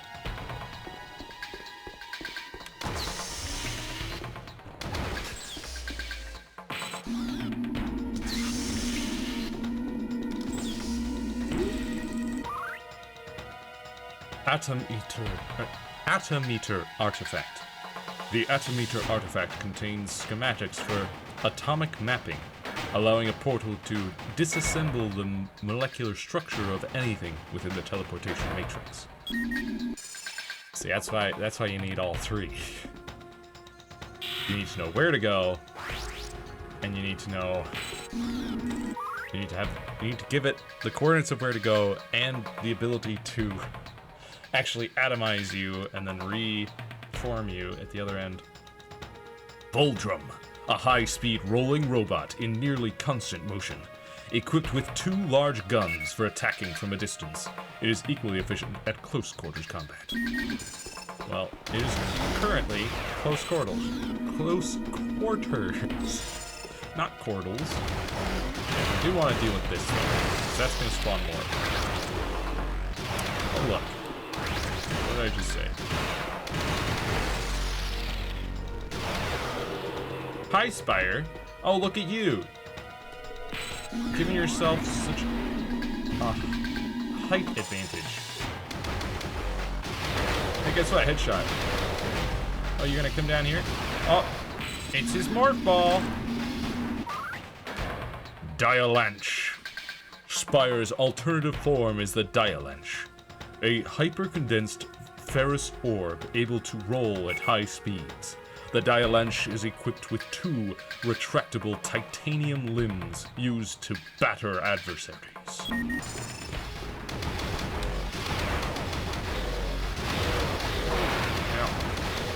Rude. Boom. And now he runs away like a coward.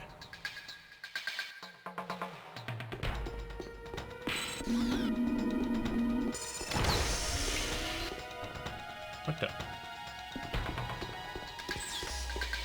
I need to... Yeah. Shield key has been activated. Look at that.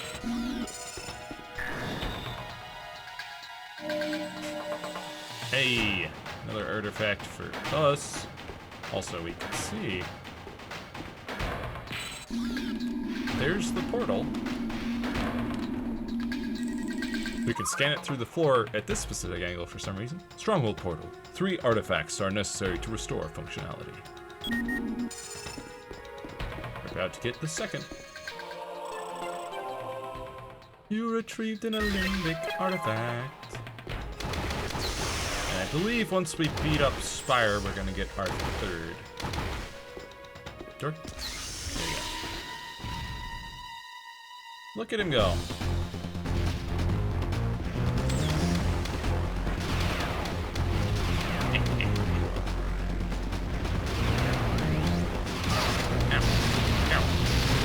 Yeah, his gun, it causes burning, and it's rude if he charge shots.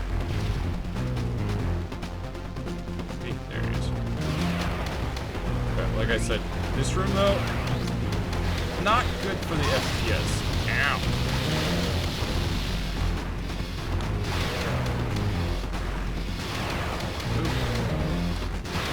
Oh, he's almost dead.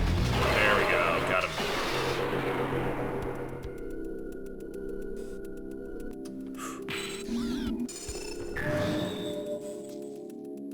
And there's the 3rd artifact.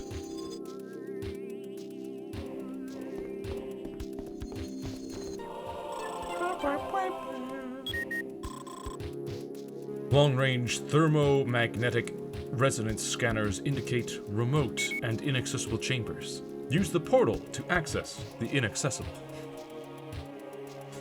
Yeah, he was pretty tough. He's very tanky. Oh, look.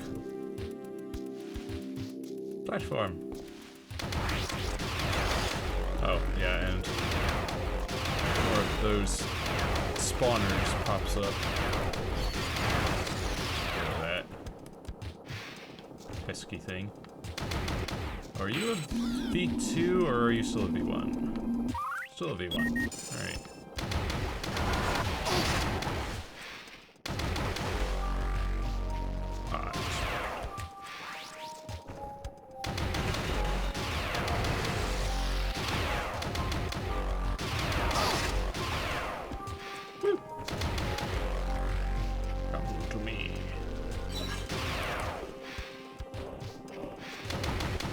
Whoop. Oh yeah, and there's another.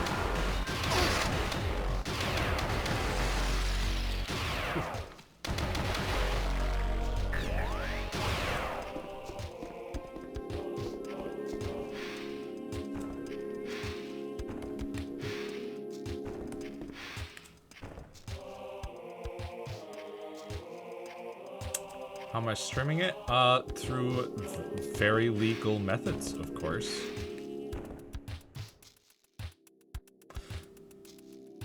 Yeah. Slightly loud? Okay, let me see if I can maybe adjust that here. There's a way.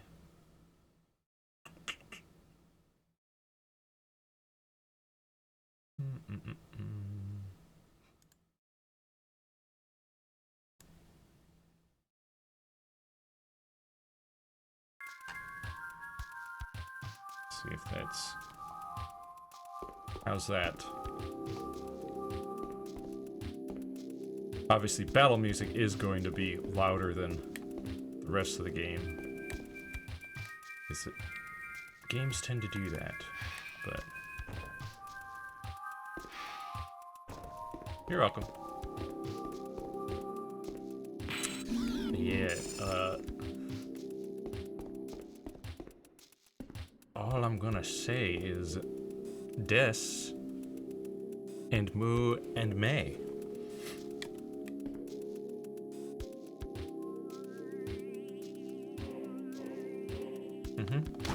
Yeah, and I've got a stylus. I'm doing the stylus controls. Touchscreen. Really is the best controls for this game. Ship deck portal activate. But also the way that I am streaming it allows the game to look really good. Way better than it has ever looked before, I would say.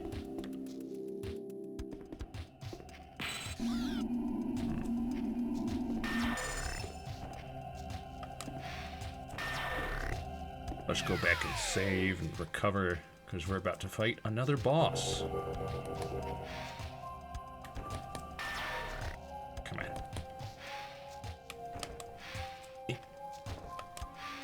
There we go.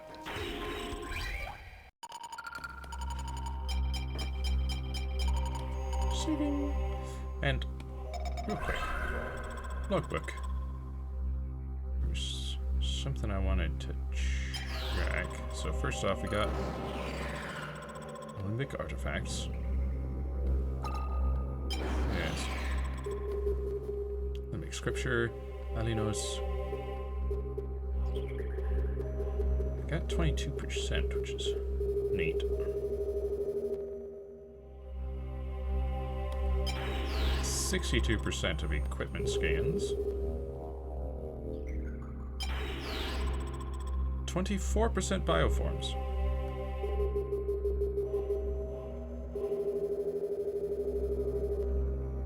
That's good.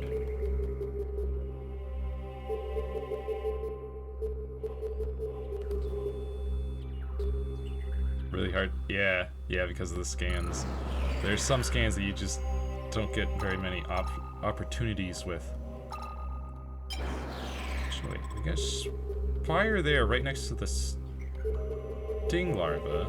I know I scanned his morph ball form.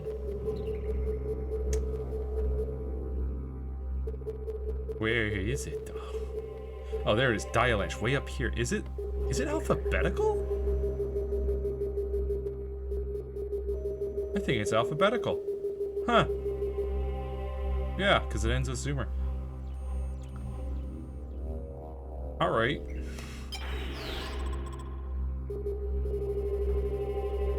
Yeah, we got 12% of the lore. But... So we've got... Not the data shades. There's...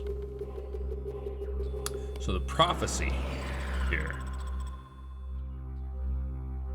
Yeah, written that the Olympic power shall materialize when 6 frequencies shimmer in the divine spectral sequence.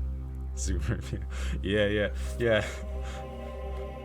But the divine spectral sequence starts with yellow lightning. Gotta keep that in mind for later. But yeah, Zoomer. You want me to read Zoomer again? Because, see, apparently this is what Zoomers are, okay? They're best known. This is lore. I didn't write it. I'm just the messenger here. Best known for breeding rapidly and carrying disease. Oh, that's not you anymore? No, the breeding rapidly and carrying disease and being responsible for the spread of flesh-eating bacteria on Zebes, resulting in the extinction of many native species. That's not you now. Now that you heard the lore of Zoomers.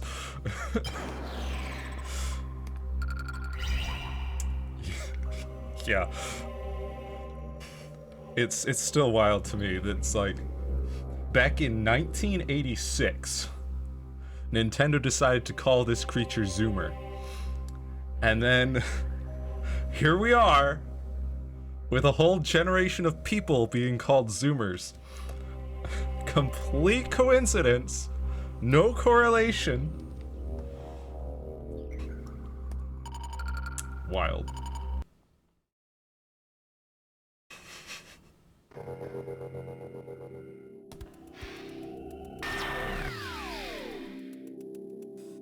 Yeah, we gotta head on into this next boss fight here. Oh yeah, this one is just returning Stronghold Void. Same as the one from the previous Stronghold.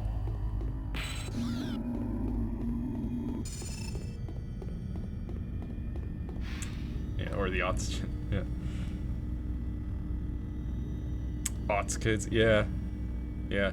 It's so obviously millennials are because they're the generation that was born shortly before the new millennium, and so they would be old enough to remember the turning of the millennium. And then Zoomers, so millennials are Generation Y, and then Zoomers are Generation Z, which I guess somehow Zoomer just took off as the term that would be used for that generation.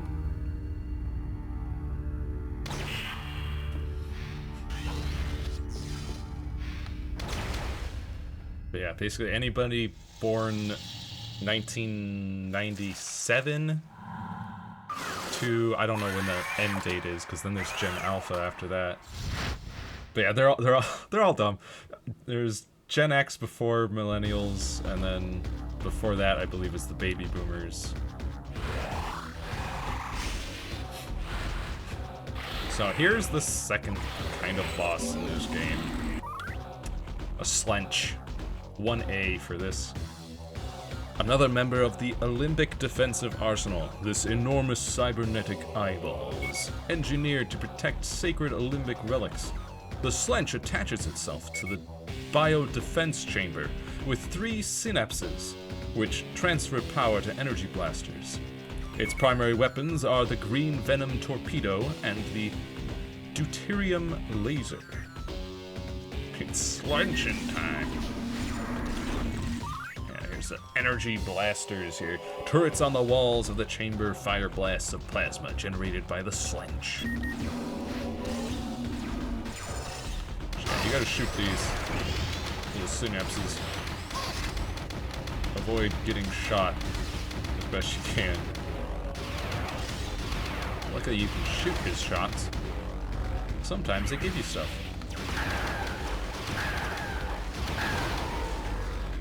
And just like the other bosses, it's got multiple phases. Does it have a different...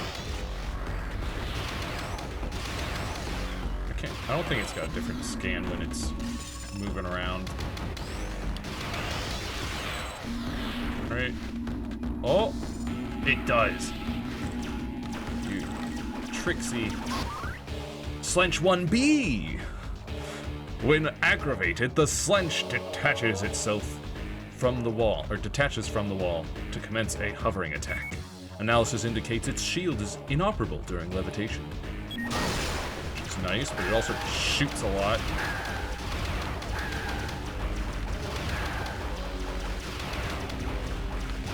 There we go.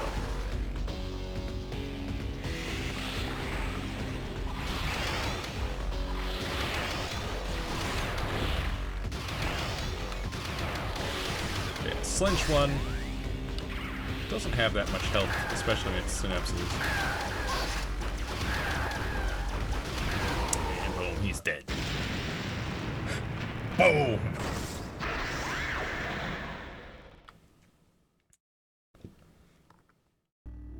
He really blows up. Slench over. Another alembic shard. Look at it. Look at it shine and shimmer. I think they've all got the same scan, but there should be Biodefense Chamber B. Those who dare trespass upon our sacred chambers may expect to pay dearly for that which they would seek.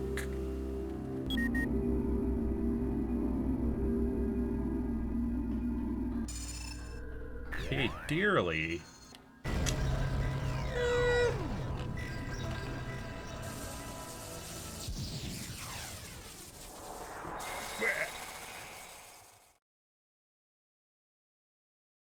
Will I pay dearly? You obtained an octolith. The cannon holds the power. Uh-huh. Uh-huh. The cannon.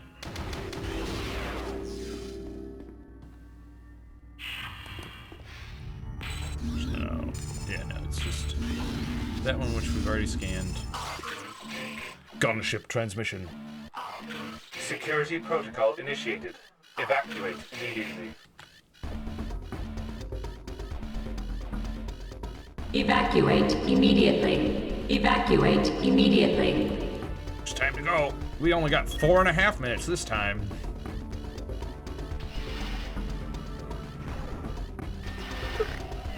Let's go. Whoop. Yep, that's the Prime 1 evacuation lady from the frigate. Can't remember if you have to actually kill those guys. Don't think you do.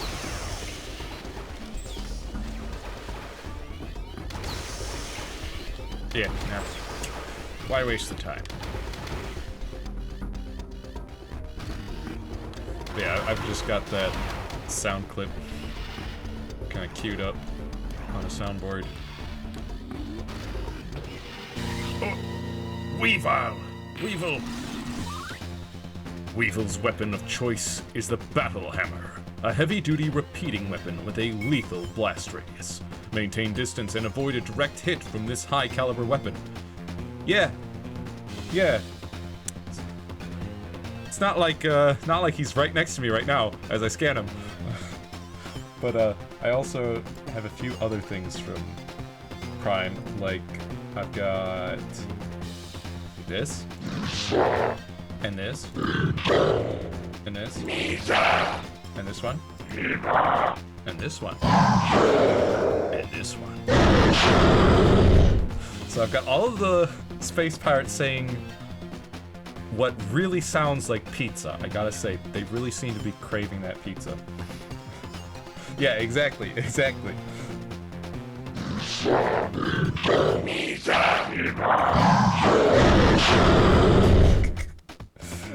And then I've got this, and this,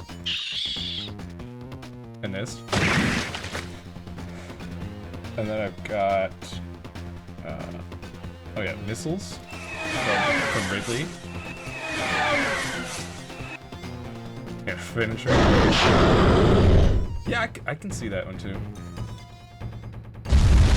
Missiles exploding. I got power beam. I got power bomb. That one's kind of long, so we'll just stop. Got scanning. Got, oh yeah, Metroid Prime roaring. Got Ridley roaring. Got the Jump Guardian roaring.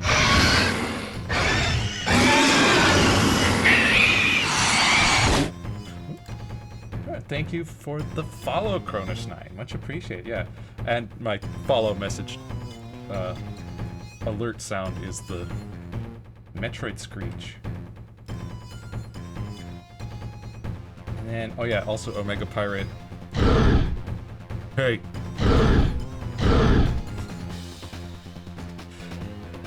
Yeah. That's specifically when he's out of the shell and he's just kind of moving around, and then he just kind of roars in your face. That's what that one's from. I've also got the portal opening sound from Prime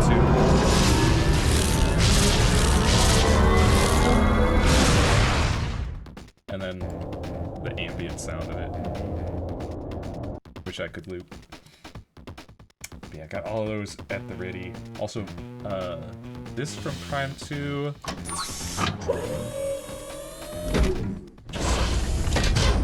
Some machine moving. A bunch of stuff at the ready. Yeah, the portal is really nice.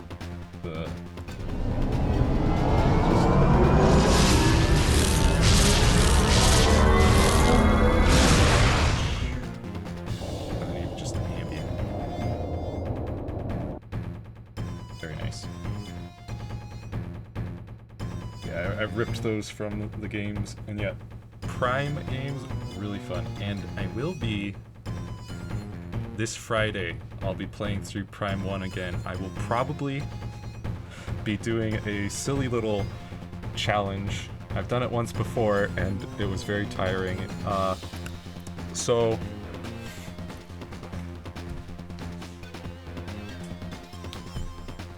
I wasn't really able to do this until the remaster came out, because the remaster allows you to use motion controls that don't require any sensor bar. It's all the sensors are in the controller itself. So I'm able to wear this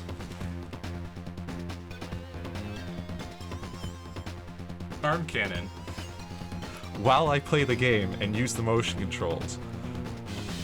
And boy, does my arm get really tired after even just like half an hour of playing it. But it's still pretty fun. And so I'll probably be doing that Friday evening. This Friday evening.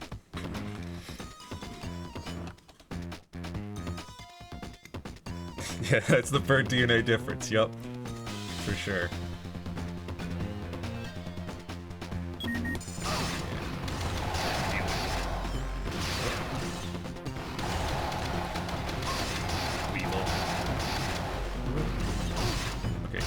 Stop, like, just moving in circles like that. It's very rude. Oh, look, it's kind of like a turret. Hey, you know what? That turret's stationary. And it's gone. Oh, he left! That little jerk. He just dipped out.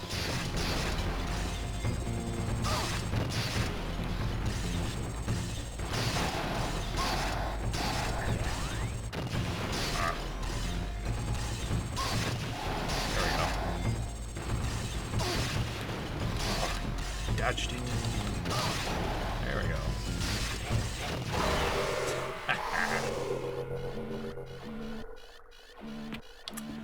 Okay. Now that he's dealt with, we can head on out of here. Still got 2.5 minutes. And look, there's our ship. We're fine. 4.5 was plenty of time.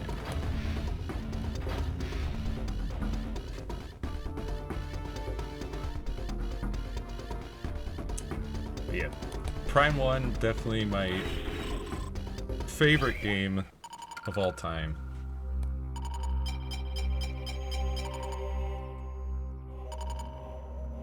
So that'll be fun on Friday. There we go, we got our second of 8 octoliths.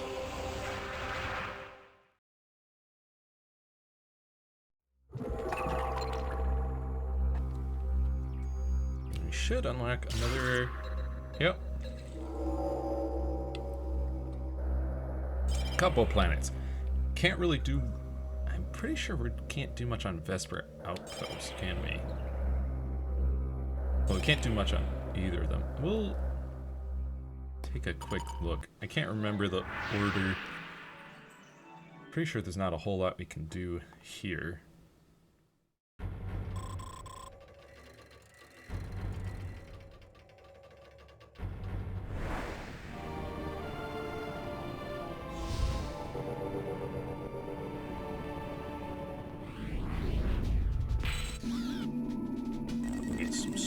In VDO.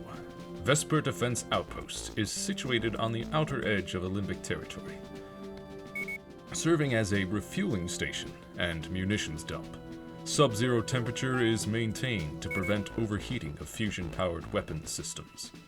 Structural failure of fuel containers has resulted in a vast radioactive spill into space, leaving toxic and explosive fuel frozen to the sides of the structure. That doesn't sound very good.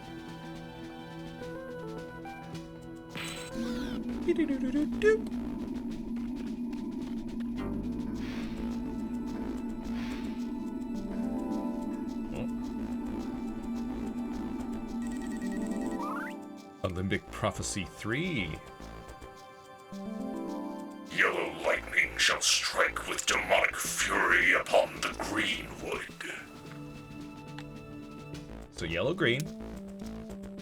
Keep that locked away in your brain. Gotta remember that. That's an important bit of information for later. Portal. Which is not unlocked yet. But I do really like the jump heads. You go, woo! It's fun.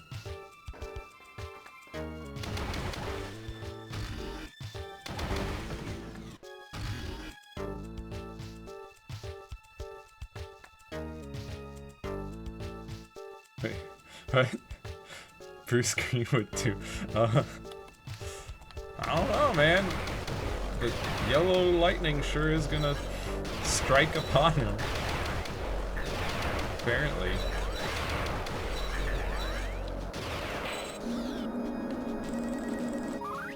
Fuel rod powers nearby bioweaponry chambers. Bioweapons? Uh-oh. Used to synthesize poisonous gases.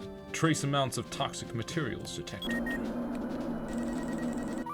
Severe deterioration of microcircuitry detected. Systems non-functional.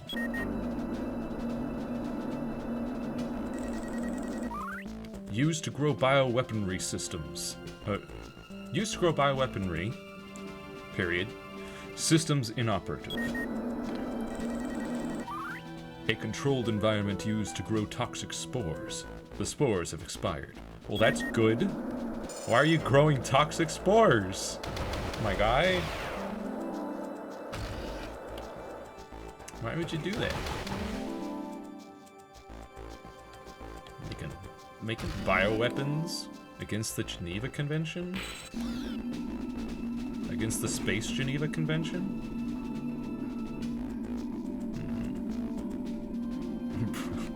Yeah, does Umbrella run it? Also, really odd that this floor is so slippery. Whoa! Ow, hey, whoa, I'm walking. I'm slipping here. Frozen fuel line, that's why. Pipes show signs of structural failure. It's frozen. Watch it. Calm down. Alembic turret version 1.4. This modified turret is capable of rapid-fire operation with little or no overheating. Especially in this environment. Ow. Stop it. Damn.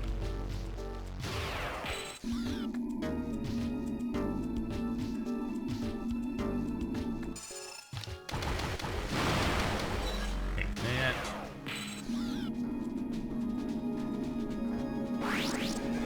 Hi.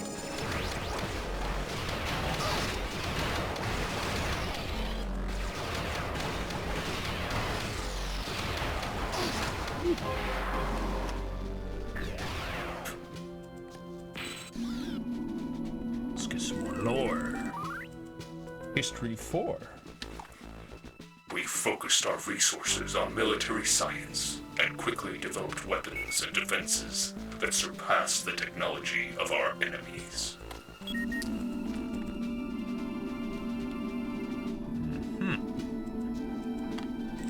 And Octolith Safeguard. Beware our guardians. These deadly sentinels travel in packs and are programmed to protect that which is dear to us. Yeah, your guardians. Oh, beware. History 3. The peace of ancient Olympic tribal culture was shattered by a deadly extraterrestrial invasion. The survivors vowed never again to be caught unprepared. And so they developed the ultimate power.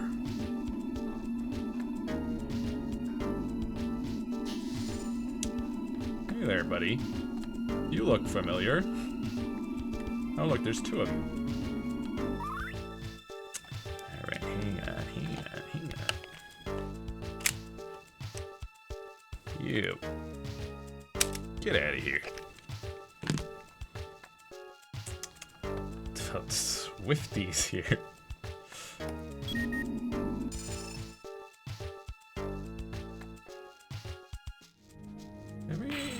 We have not scanned a green barrier yet. Green force field. Analysis indicates the force field is impervious to most weapons. A heavy-duty weapon may damage its guard node. If only I had more weapons. I'll just deal with these guys before they become a problem. Whee! Whee! Yippee! Slip and slide! Grab that.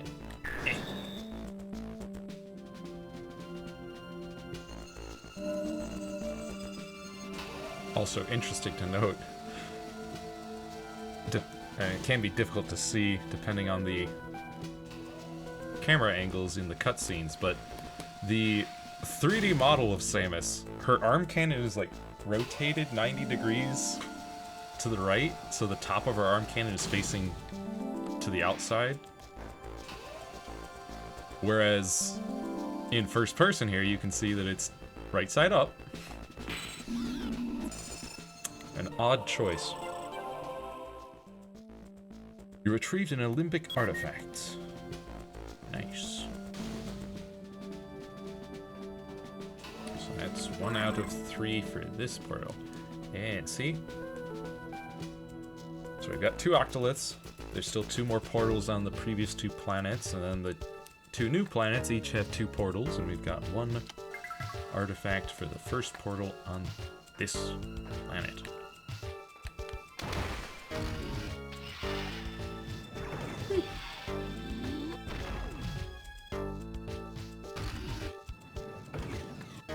Oh boy. Ooh. Some missile suspension. Hello there. No. Stay away.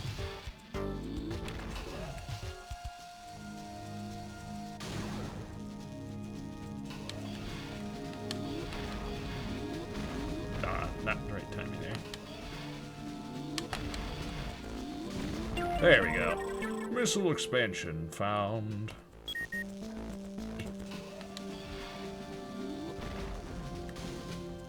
There's a tunnel here.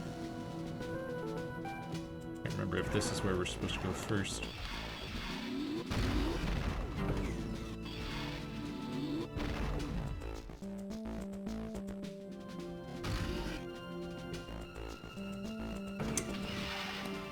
Oh, look. There's the portal.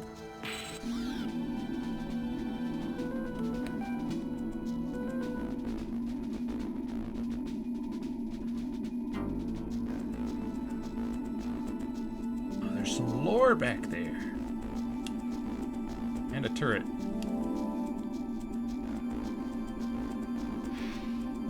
Okay. Definitely need to go a different path.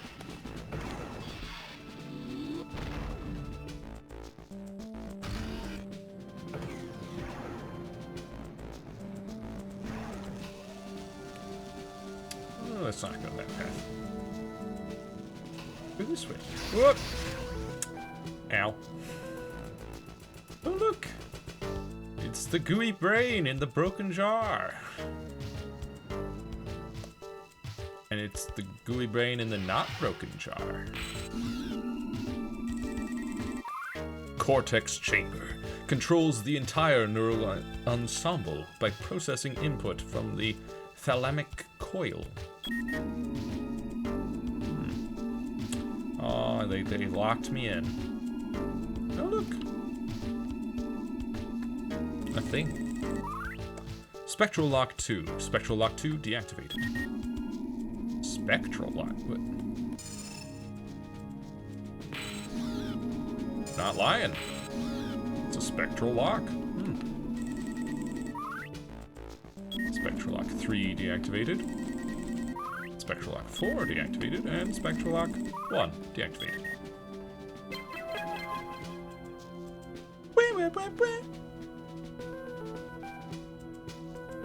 Yeah.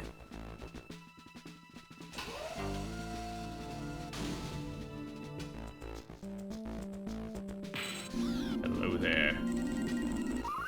Battle Hammer. The Battle Hammer is powered by a miniature nuclear reactor. This heavy-duty repeater is recommended only for those familiar with high-caliber weaponry.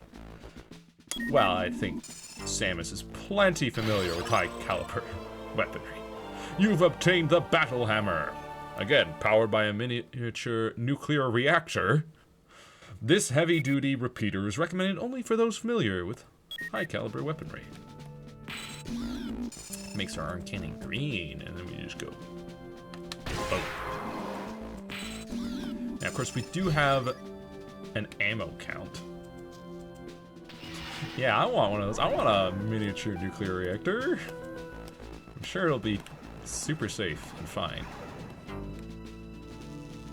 Ow, ow, ow, ow.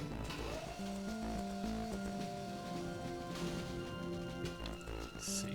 Is there... Hey. Use it on roaches, yeah. Something up here.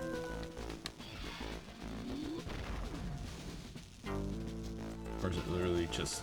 Okay, it's just another way to get to this tunnel.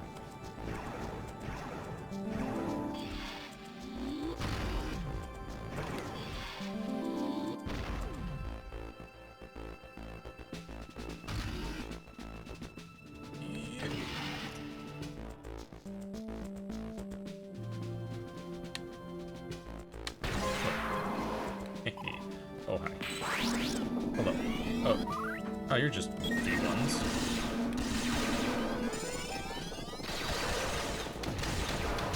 Ow. Ow.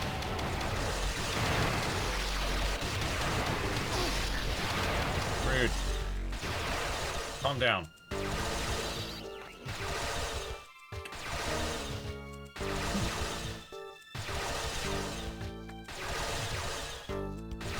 Such a bot. Yeah.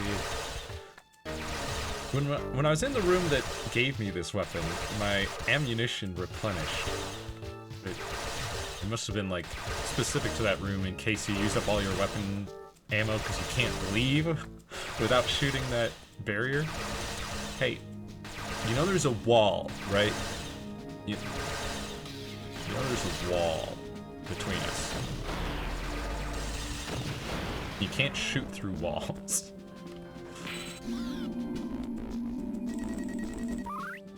History 6. What about 5? To defend our territories from extraterrestrial attack, we deployed lethal bioweaponry. Yeah, that seems rather rude, honestly. Olympic War 10. Alright, kind of jumping ahead here. If you are reading this message, our plan to contain Goria was a success. Honor our sacrifice and do not seek this thing. Only harm can come from such a course.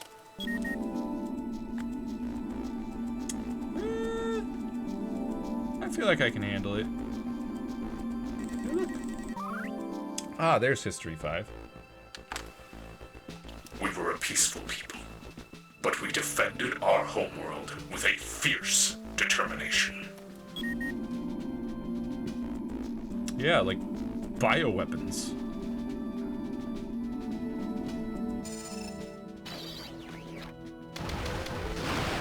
Oh, here we are. Small UA pack replenishes 10 rounds of universal ammo. Morphing UA contains munitions nanotechnology, engineered for instant adaptation to almost any weapon, altering caliber and composition at the molecular level to match the ballistic specifications of the host weapon. Wow.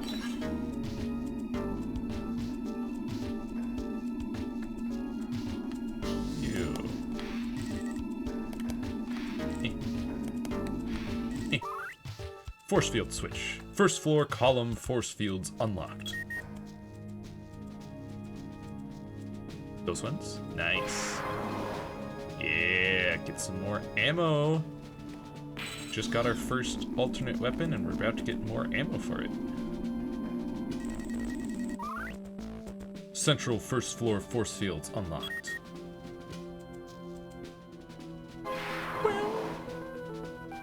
Nice. Yeah, I'm trying to remember. Does this one have an... Yeah, it has an arc to it.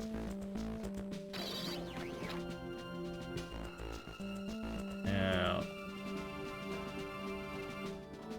then we have to get down there somewhere. Look at this guy. Waiting for us.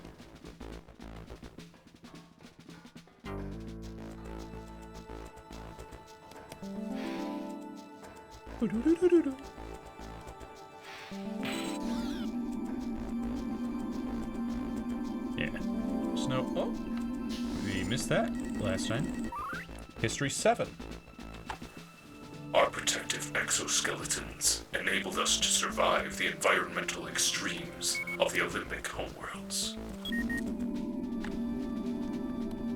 Alright, you got some exoskeletons. It's neat.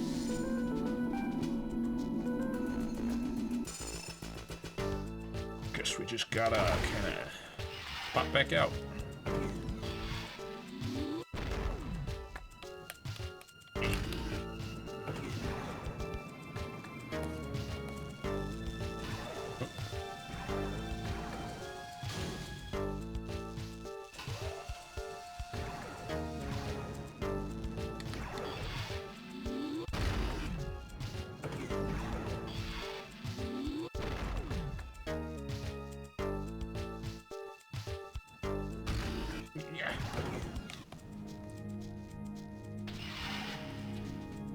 Okay. Now...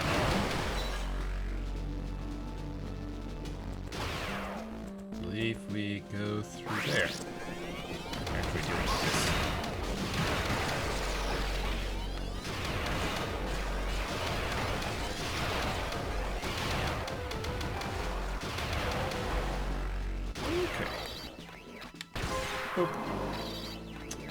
Alright. You. Crash Pillar. Highly pleasing to Olympic aesthetics. This sentry cyborg is dormant until it senses an intruder, and returns to a dormant state once the threat retreats. The crash pillar levitates by means of anti-gravity propulsion before attempting to smash its quarry. Vulnerable neurocircuitry is housed underneath the base. So. Ow. You should try that again.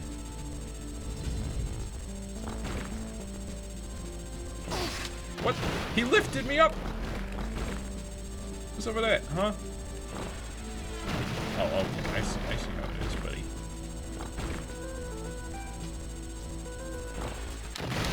There we go.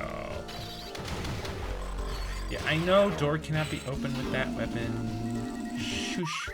Red blast shield. Analysis indicates that the blast shield is impervious to most weapons. A precision weapon with zoom functions may damage it. That's very specific. And has nothing to do with the actual, like, components of the weaponry. It's like, a very precise weapon with zoom could damage it, maybe? So you're saying just any old sniper rifle could damage it? Olympic Prophecy 7. Violet crystal shall shatter the heavens, leaving in its wake a red stain. Okay. Alright. Shall we go yellow, green, something, something, violet, red?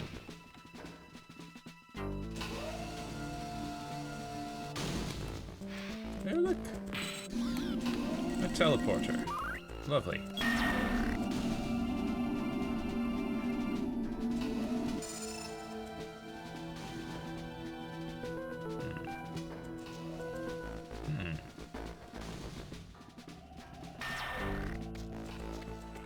Oh, right. Hang on. We should save. Because I'm pretty sure we're about to meet a certain someone who is more recognizable these days. Oh, but also, you get to see your Olympic collection when you're in your ship. And now we can see we got a weapon. Now, does this drag weapon slot to equip? I'm not sure exactly what that's for.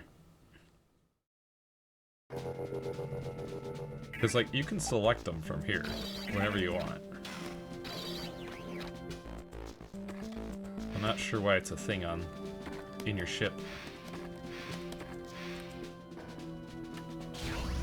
Whee!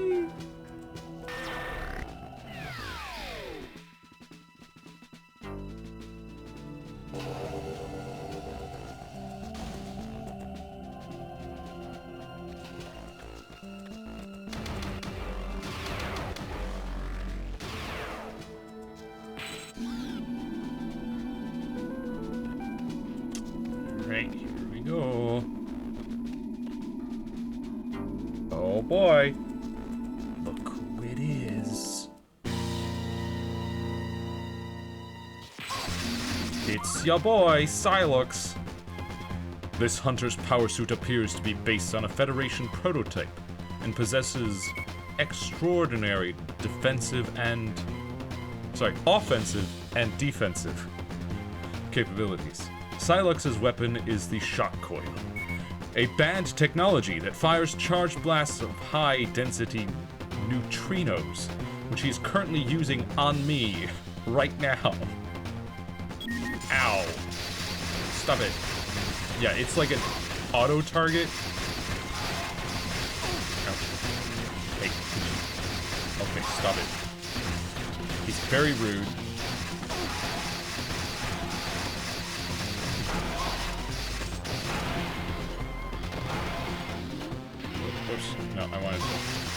No, I wanted to scan your dang morph ball. There you go. Go back into it. Lockjaw. Yeah, I am glad he's in Beyond. Especially after we got that teaser in Prime 3 and it was just like... nothing. But now he's back. Silux's alternative form, the Lockjaw, may consist of stolen prototype Federation technology. It allows the user to transform into 2 tetracarbon ceramic alloy blades joined by an energy thread. Its principal method of attack is to weave a network of explosive tripwire. Let me scan your ball.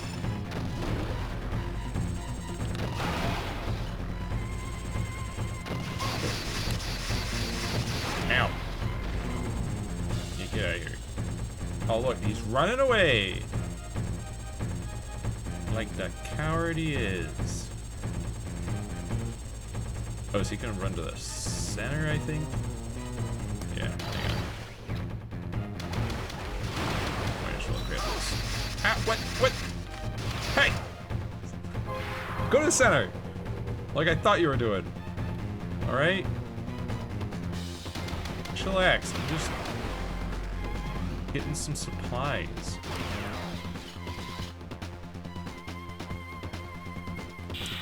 Oh.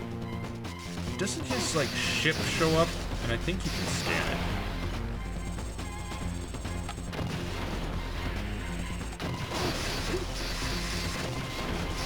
Hey, stop it. Yeah, here it is. Let's see if we can scan it. I know it shoots at you. Yep. Delano 7. Silux's Delta-class strike fighter is believed to be a stolen Federation prototype, like everything he has. Due to an unresolved design flaw, the autocannon can be temporarily disabled by several direct hits to the ship's hull. Really? I'm shooting it. Whatever. Maybe I was doing something, because it doesn't seem to be shooting much. Ow. Hey, stop. Direct hits to your ship's hull. There you go.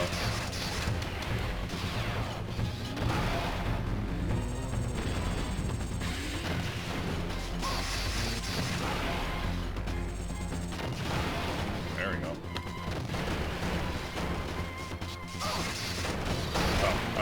I was like, why is it not charging? Because I don't have enough missiles. Oh, now I'm out of ammo for that too. Hey, stop shooting. Headshot.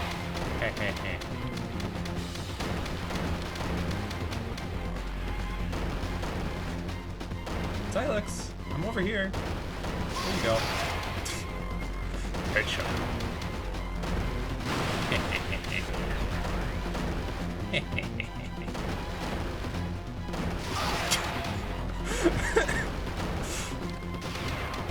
Sorry, he's just like way over there. He just pokes his head around the corner, like, "Hey, are you gonna come out?" Ow! My head! And off he runs.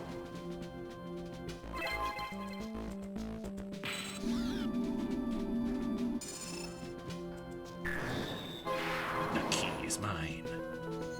Now we can get another artifact.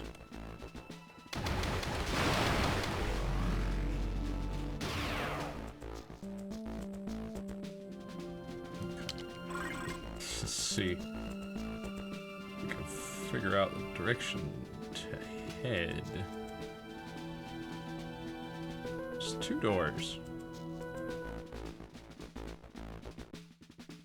Ahead of us, there's 2 doors.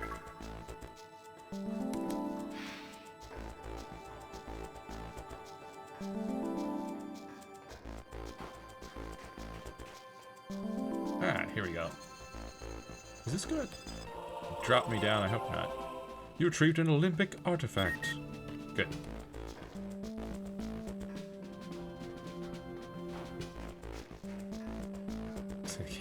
Yeah, like, To me, these 3D maps are great. I love them.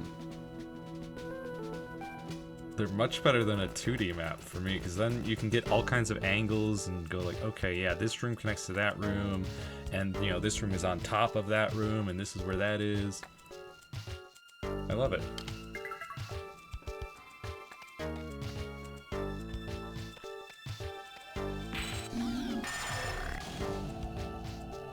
Yeah. Isn't there... It says there's another door over there.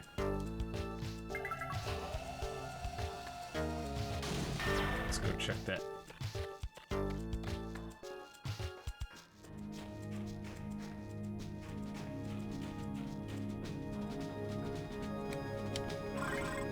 Or is it lying to me? Oh, wait. We're technically above that, I think. Yeah, I think that's technically below us. If you're gonna cheat 3D maps, you get that elevation in there. Yeah, we're definitely above it. Alright. Let's go to our ship. We need ammo.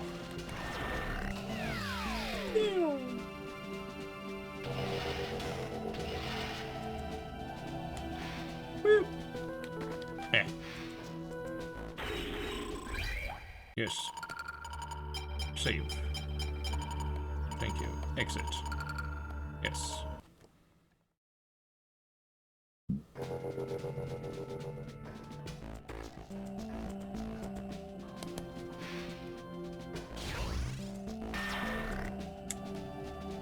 Yeah, I do hope his ship shows. That would be cool. I wonder if there's gonna be any form of ship combat. Like, in Prime 3, you could call in your ship for a bombing run. I wonder if they're gonna do any more of that.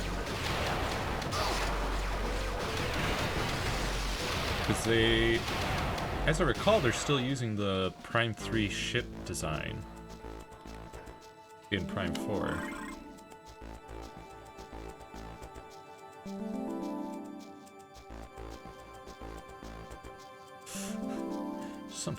Something a little funky going on with this map, because I see a door, but on the map. But all I see here is this tunnel.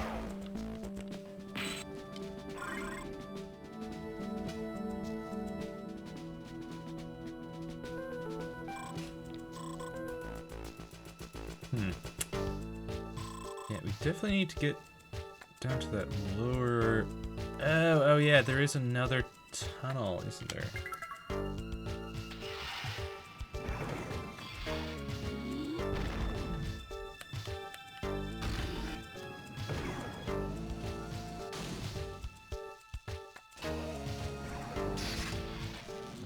Yeah, I forgot about this tunnel.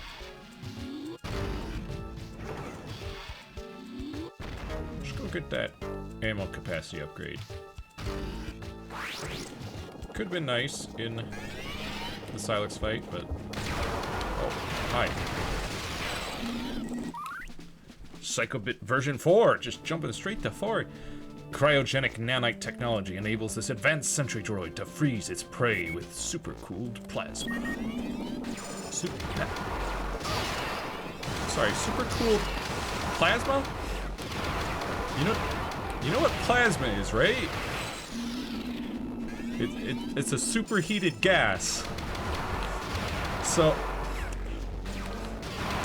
how does that work? Whoops. Scan. OA expansion increases the universal ammo capacity by 30 units.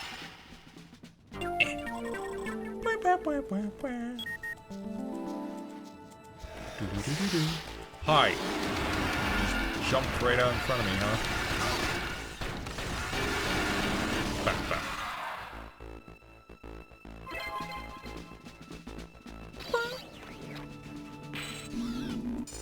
Yeah, so now we can have, what, 70 units of ammo?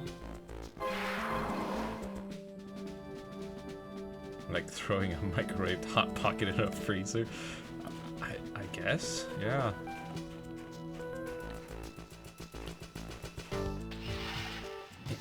Woo! Nice.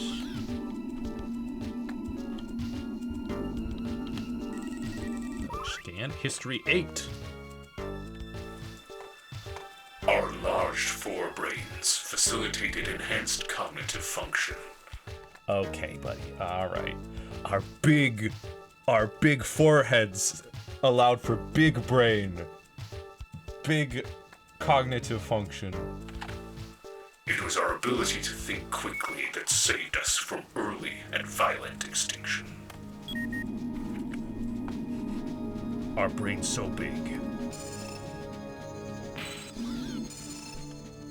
Very smart. You retrieved an Alembic artifact. Long-range thermomagnetic resonance scanners indicate remote and inaccessible chambers. Use the portal to access the inaccessible. If there's a portal to access the chamber, is it truly inaccessible? The Guardians. They're back. They're trying to shoot me through the floor. Which is a physical impossibility. Ooh. Ow.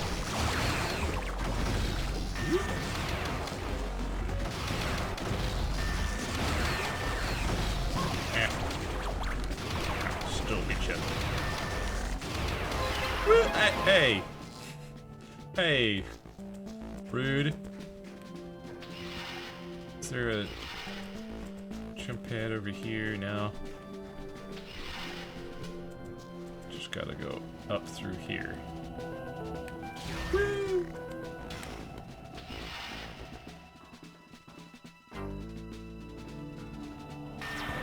Here we go.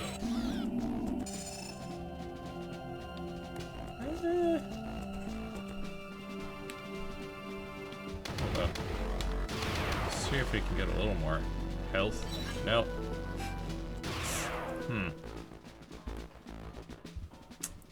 I mean, I'm sure we'll be fine, right? Right? This one's what? Is it another turret?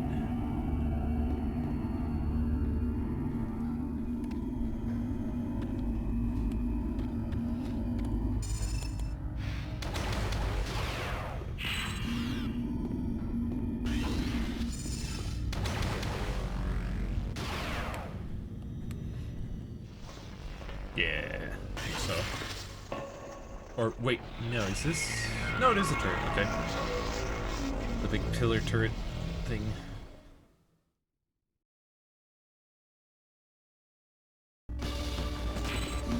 They each got their own scan, yeah. Cretafid V2. This modified version of the Cretafid cybernetic defense mechanism features bursts of heat-seeking plasma, a key component of Alembic military defense technology. It was designed to safeguard the Alembic's most sacred objects. Yeah. And this one, the orbs just switch around.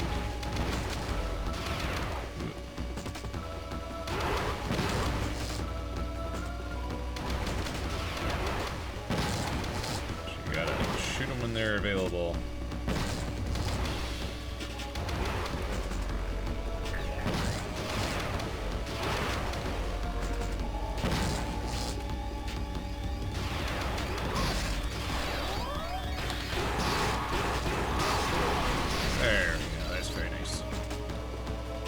Very strong, that battle hammer.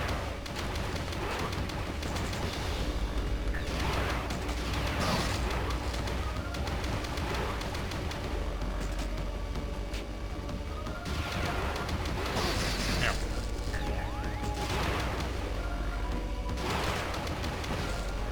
Can I shoot these? Yeah, cool.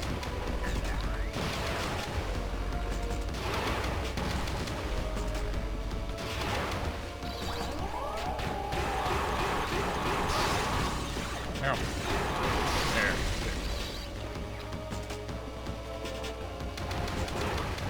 switch it up some more.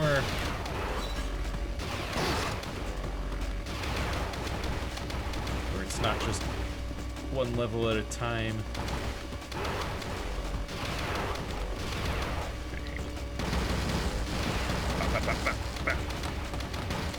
Get those out of here.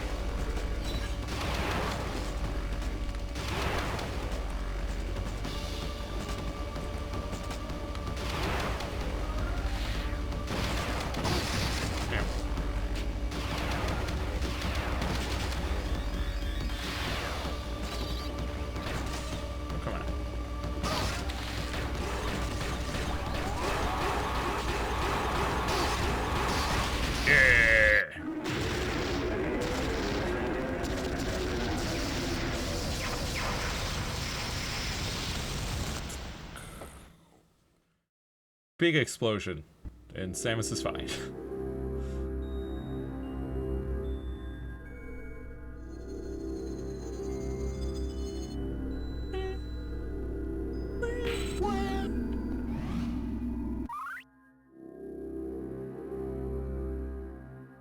Biodefense Chamber A, that's the same. This room serves not only as home to our most sacred treasure, but also as a mortal terminus for those who would trespass. Yeah, that's what you say. But I'm feeling pretty alive.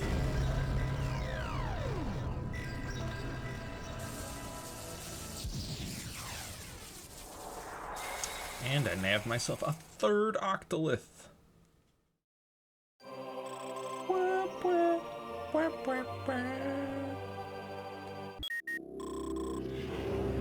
Telepathic message. Do not trust your senses. They deceive you. What? What? Don't trust my senses.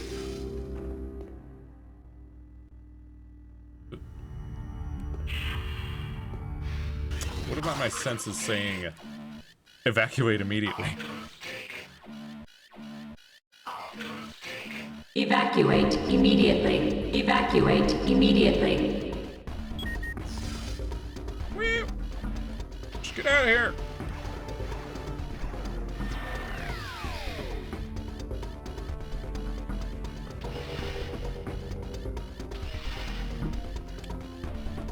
Gotta be careful, don't want to fall down.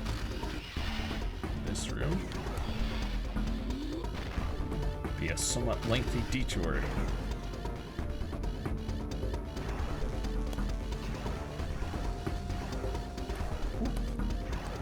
Just made it.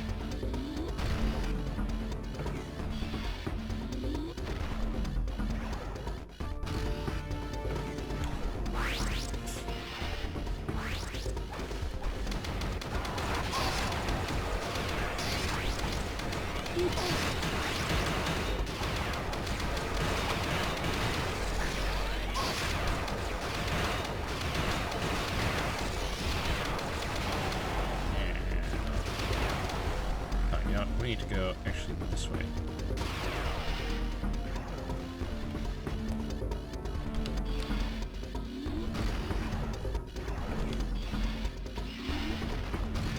Oops. No, no, no, no, no, no, no, no, no. Don't close that door on me.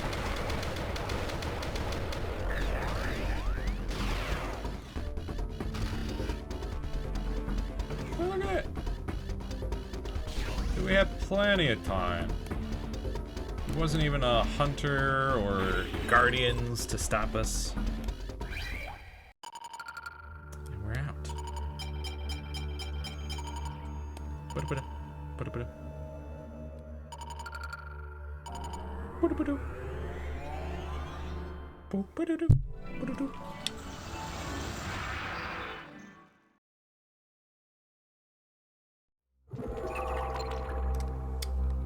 Now, one would assume... Oh boy. Candon, Spire, and Weevil all went like, we're going there. Vesper Defense Outpost? Yeah, that's where we're going. No one's on Alinos. Silux decided to run off to the Celestial Archives. Doesn't seem to be anybody on Arcterra, but I think that's just... Yeah, easiest escape ever for sure.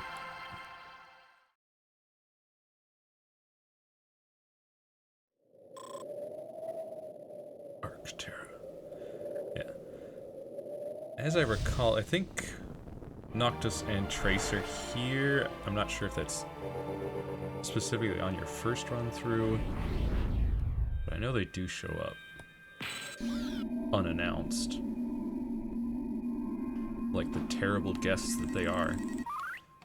Arcterra, the outermost planet in the Olympic cluster. Arcterra is an inhospitable wasteland, noteworthy for a honeycomb of tunnels and caves within its frozen interior. Inhospitable wasteland, they call it, and yet they say that their exoskeletons allow them to live here. Olympic Prophecy 4. With a voice of thunder shall the greenwood burst into an orange blaze.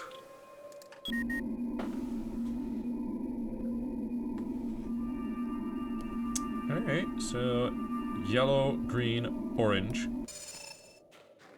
Something violet red.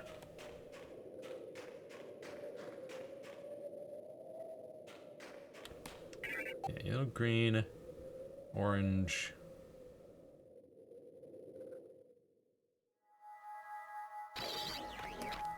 Trying to remember all of the... Probably... No.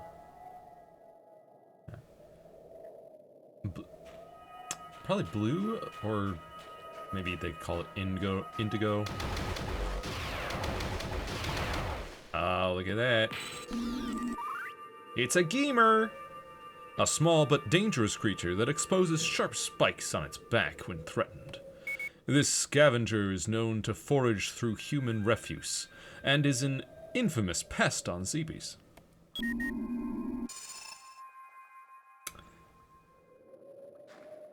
Oh, and looks like we got some shriek bats here you gotta scan.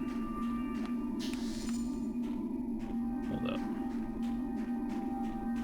Now the real question is, should Gen Alpha really be called Geemers?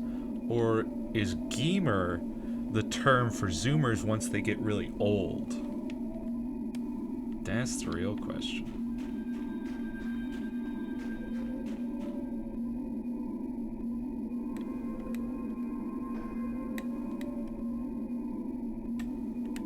Oh, come on. I just want to scan the shriek bats.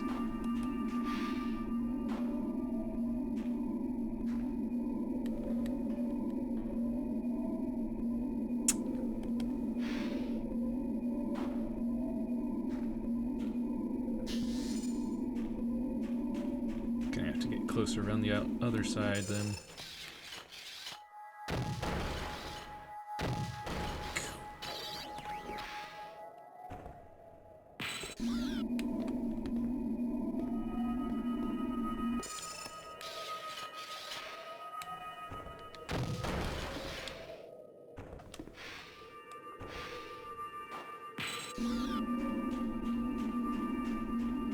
What's this?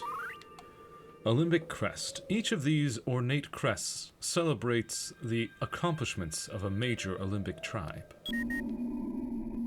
Cool.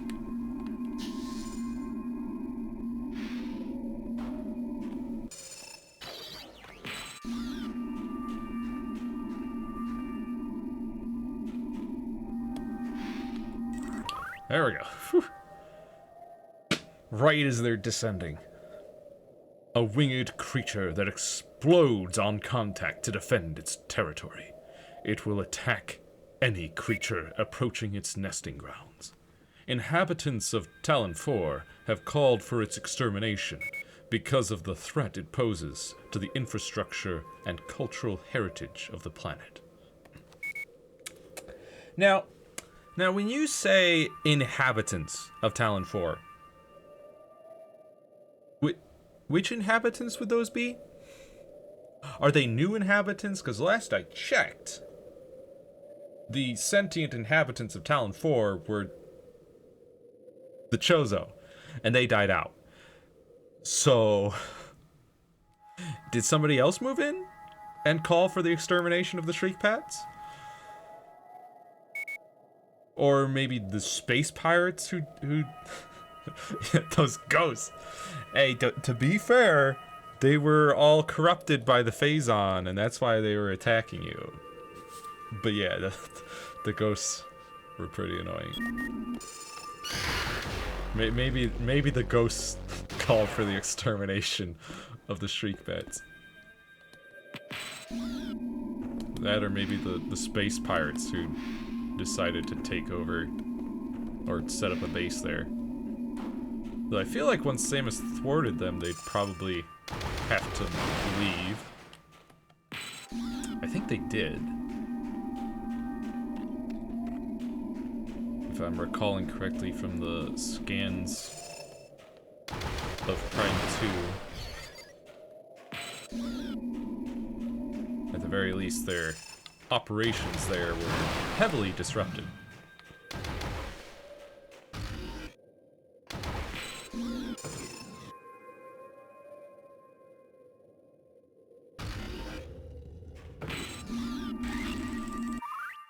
This emblem commemorates fallen Olympic heroes. That's nice. There they are! They're fighting! Trace and Noctis. Uh-oh. He saw me. Oh boy, he really hates me, huh? Noxus. Analysis indicates that the skin of this hunter has extraordinary insulating properties. Noxus's weapon is the Judicator, capable of a charge shot that can freeze an opponent in its tracks. Yeah, and I see him charging up right now, and I'd really like for him to not do that.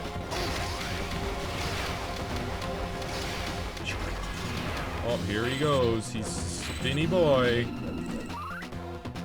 Voscythe. The Voscythe is the alternative form of the hunter Noxus, an evolutionary defense mechanism of the Vozon species. It serves both offensive and defensive properties. Get away from me, you Beyblade and little guy. Look at him go. Hey, Trace. This ain't about you, okay?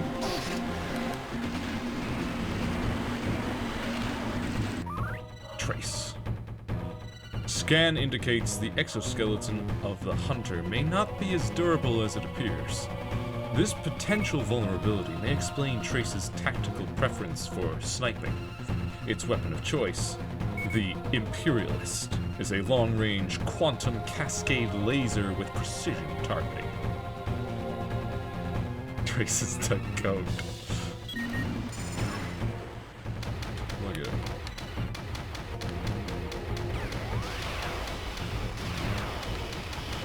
Headshot. Even while he's invisible. Okay, hey, stop it. Alright. If you want some headshots too, fine. I'll give them to you. Ow. Ow. Eat battle hammer.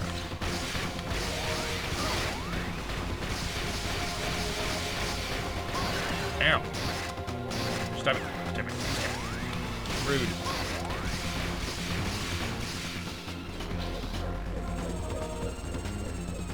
Where are you going, buddy?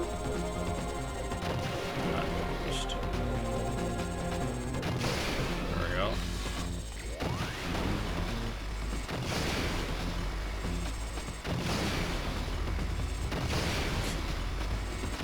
He's really chasing after me with that charge shot.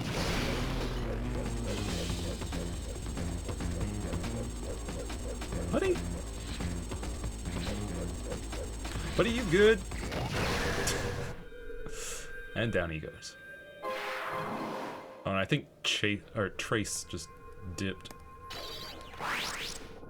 Okay, buddy. I just dealt with 2 hunters.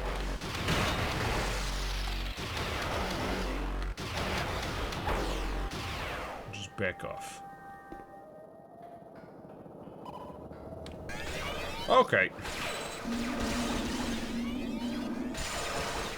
Ow. Super V1s over here. Oh yeah. I think that was a V1 turret.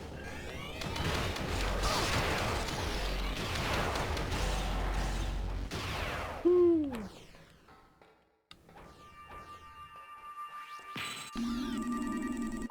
Proxy lock 6 of 6 deactivated. Still 5 more that I gotta find. Oh look. Proxy lock 1 of 6 deactivated. Oh, that's an Olympic emblem. Oh look. A violet door. Purple blast shield. Analysis indicates the blast shield is impervious to most weapons. A weapon that fires super-cooled plasma may damage it.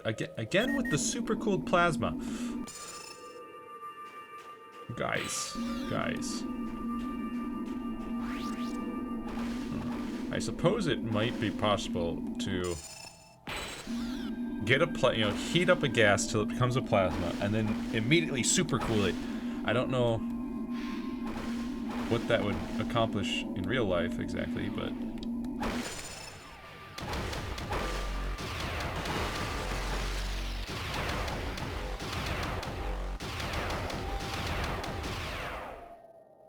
we find superfly plasma. Damaged bridge. Structure has been severely compromised by impact. Decay indicates the damage occurred several hundred solar cycles ago.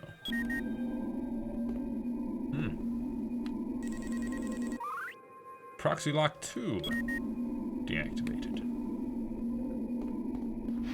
Just pop on over here. Proxy lock 4 deactivated. And 3 deactivated. So I think we just need proxy lock 5. Hi.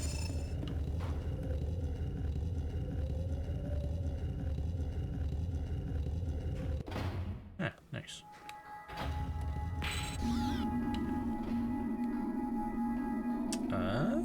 Is it right around this corner? Hang on. Orange blast shield. Analysis indicates the blast shield is impervious to most weapons. A burst of superheated magma may damage it. Proxy lock 5. There we go. Key.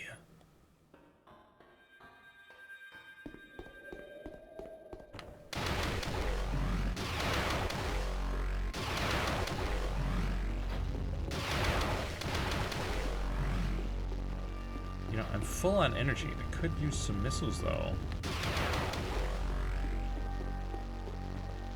Maybe some ammo too. Yeah, I'm at 38.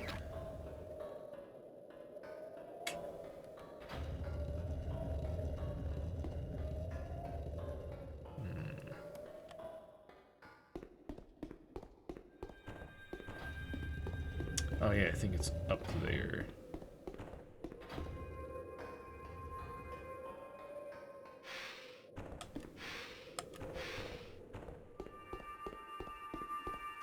And then down over that side.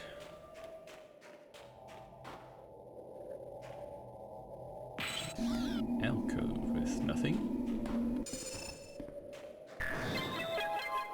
Ba-da-da-da.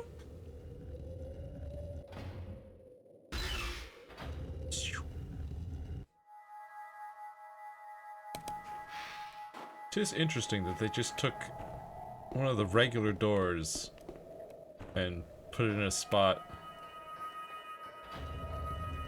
that's shaped like one of the smaller doors.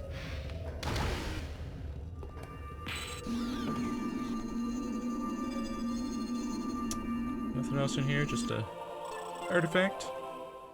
Olympic artifact. And then of course the door seals, but We got a path right here. Excuse me? Hey, could you come back? Yeah, there we go.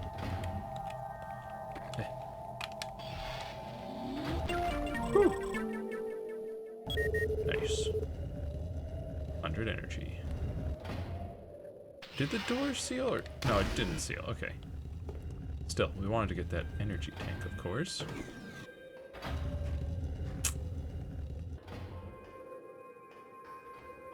I think that's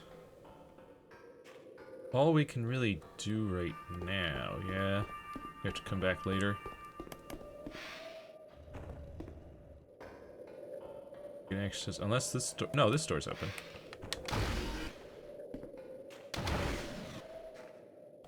We do need other weapons, but we can go through here. Oh, look. Another barrier.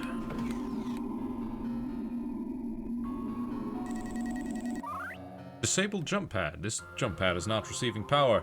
Electrostatic analysis suggests a blocked conduit in close proximity. Let's see.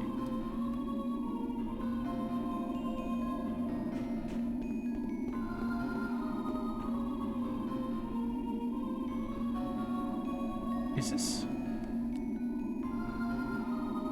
Yeah, this is a remix, isn't it?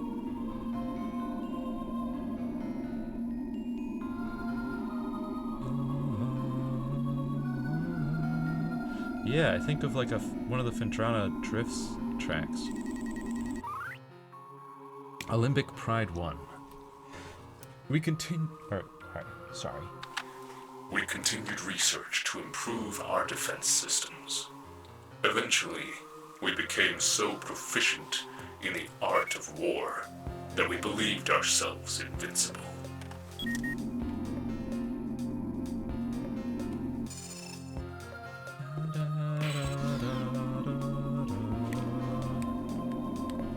Yeah, this is Fintrana for sure.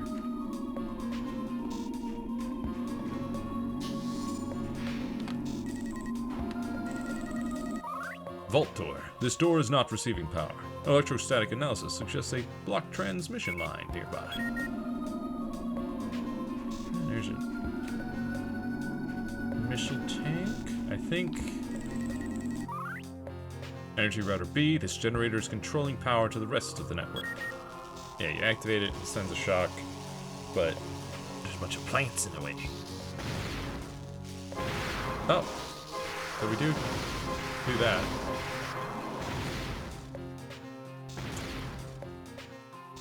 Alrighty then. Of course, we have to come back once we get the icy, super cool plasma beam.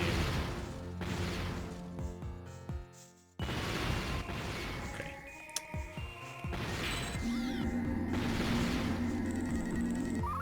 Energy router F. Power has been partially restored to the circuit.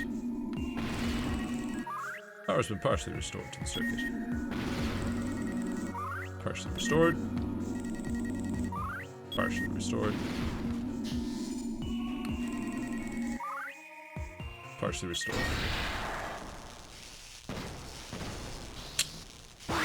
Uh-oh. Ow! Barbed war wasp. An aggressively territorial insect capable of launching its stinger as a projectile. The more dangerous cousin of the war wasp. Barbed war wasps migrate in large swarms, attacking even the largest life forms in isolated regions of Talon 4. Alright, see you later, Cronus. Thank you for stopping by.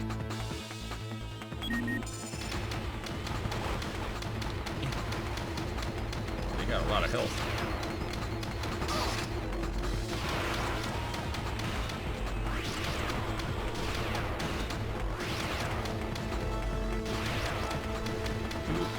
Do I need to deal with it? Yeah. Oh, come on.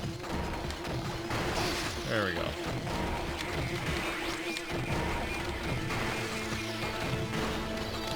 Just get some missiles back.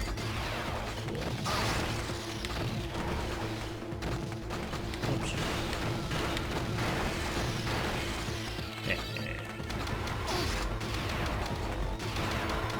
Yeah, ain't nothing now. A panel to activate.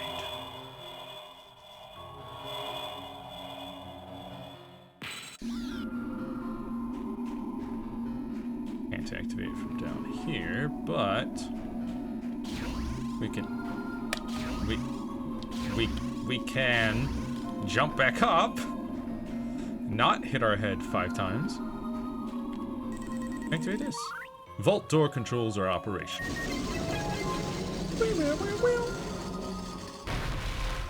Nice.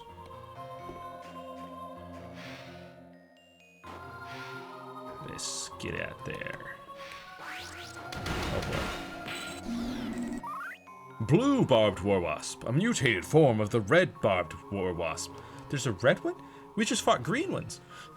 The metabolism of the blue barbed war wasp requires a frozen environment to produce endothermic projectiles. There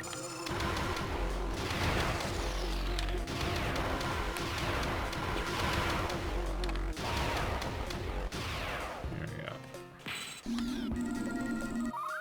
Naturally occurring minerals with phosphorescent properties.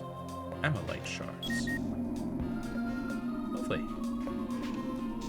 Now what if we jumped up here? Is this anything? No. No, of course it's not. So expansion, man. Do you believe we get the... Do we get the violet beam here? Yeah, it's right up there.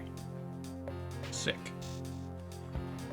I mean, there's just so many violet barriers, it's like, we better. But this, oh, this, I remember. It's not fun.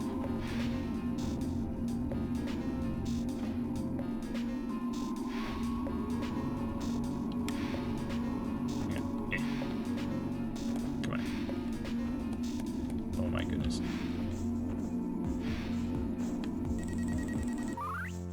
The Judicator is powered by cold fusion synthesis. It fires super cool plasma at temperatures approaching absolute zero. Alembic Insignia. A large ceremonial emblem of the Alembic Order, celebrating their victories and leadership. Solar cycle counter dates its creation after Alanos first came under attack. Let's see.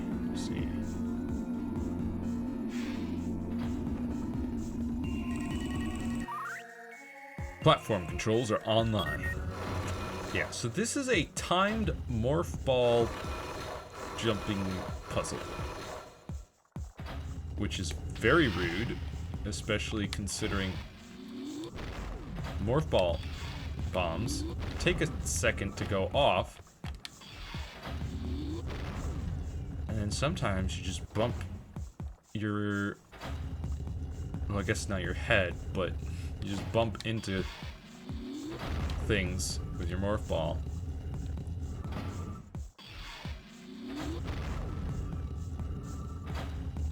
And then you have to sit on one of these platforms and wait for it to move.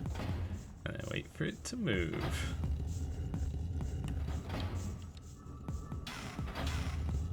Roll over here. And there you go. Okay, that one actually wasn't too bad. I really do remember that being a lot worse. You've obtained the Judicator, powered by cold fusion synthesis. This weapon fires super cool plasma at temperatures approaching absolute zero. Although, you know what? I think it wasn't until like right now that I realized there's this morph ball tunnel here that will lead you straight here. I'm pretty sure I always tried to boost ball off of that platform over to this one. Which may not be smart, but like the camera pointed directly at it as though you needed to go that way, not this way. You know, in my defense. Just saying. Now we got the Judicator. Which is pretty cool.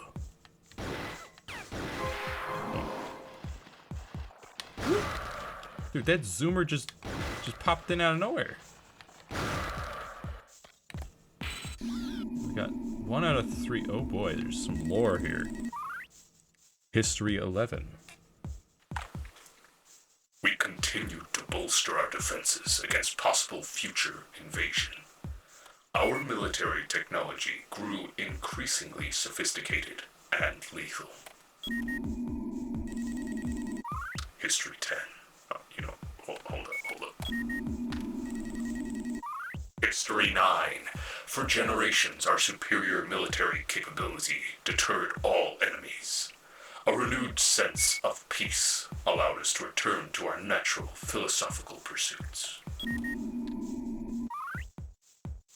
History 10. Through science and technology, we increased our already formidable mental skills. Significant advances were made in the areas of telepathy, telekinesis, and extra-dimensional exploration. Pretty full of themselves, aren't they? We continued to bolster our defenses against the possible future invasion. Against possible future invasion. Our military technology grew increasingly sophisticated and lethal. Yeah. Oh. Yeah. There's a portal back to our ship. Of course, we'd have to drop down. Before we do that, I want to go over here. Yes. Nice. Ow! Ow! I look over there. Turret. Oh no. Turn away. Get shot. Yeah, let's get me some more ammo. Thank you. Ooh, single shot and it's dead. And then we get a key, which gives us another artifact. And opens up that barrier. Cool. Artifact discovered. I'm trying to remember. I can't. You know what? Hold up. I don't want to risk because it's been a long time since we saved. So I'm just gonna don't worry about it. Okay, I thought so. I was like, I'm pretty sure I remember there being like a jump pad down here, and there is. We're good. We're good. We're good. It really looks like a bottomless pit, though. Bottomless pit of death. Yeah, now we got 99, or I guess probably 100 total. But, you know, we used a shot or two.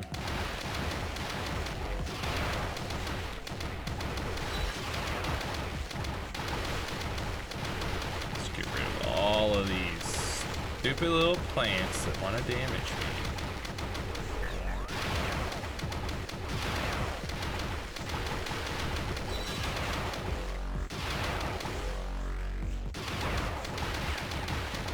Okay, hey! Ow! Calm down. Yeah, 100 max. Just take care of you. And then, let's get ourselves some missiles. Boom.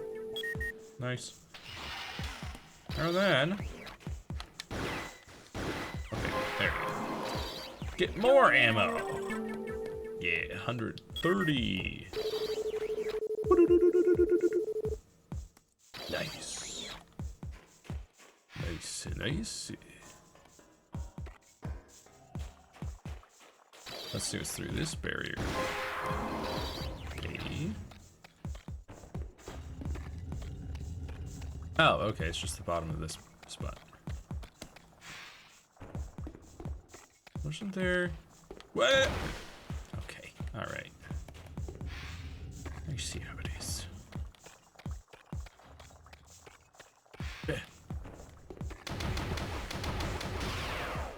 Wasn't there a barrier that we Unlocked. Oh, was it this one? I think it was that one, yeah. I suppose that makes sense. Alright, let's go up through here. Say hello to our ship. Save. Save.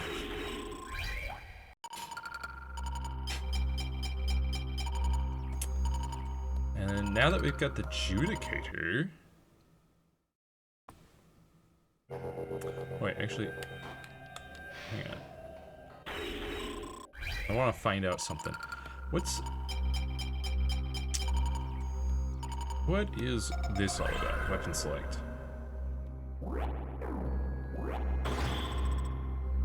Should I switch that to the battle hammer?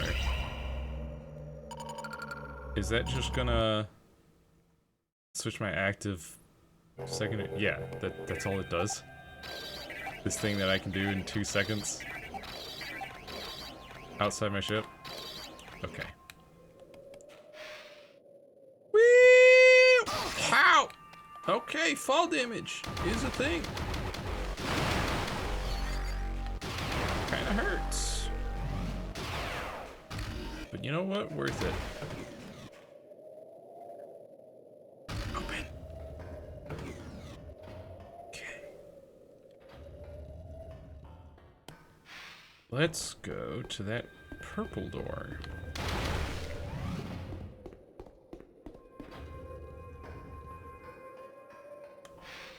So I bet that's the way to go.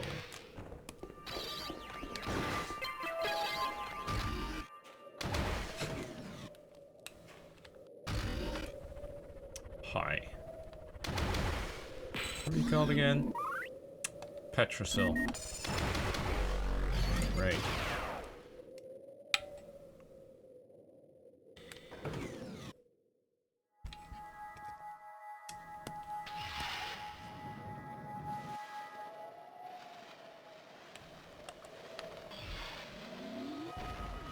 Hold up. What's over this way? A dead end. Very well.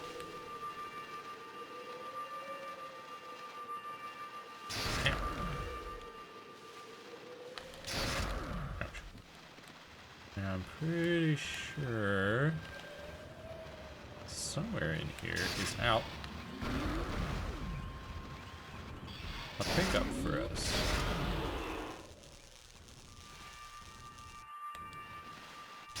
Ow. Energy tank! Worth it. Ouch. Yeah, whatever. You know, I'll take it. It's fine.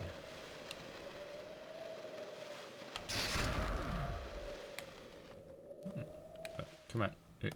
Go. Okay. Wow. That seems kind of rude. Any scans now?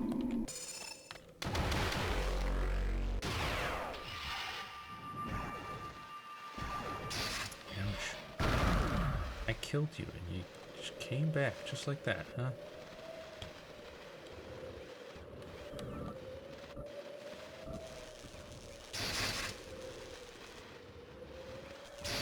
Ow.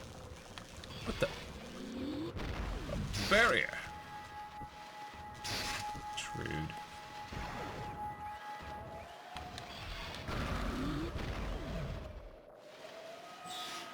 Let's try this tunnel. Oh, you've got to be kidding me.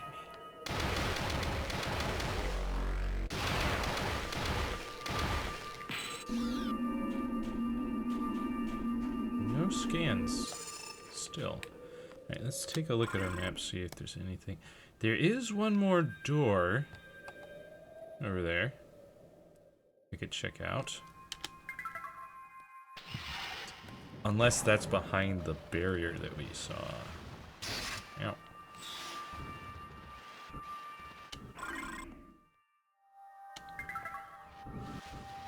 Might be.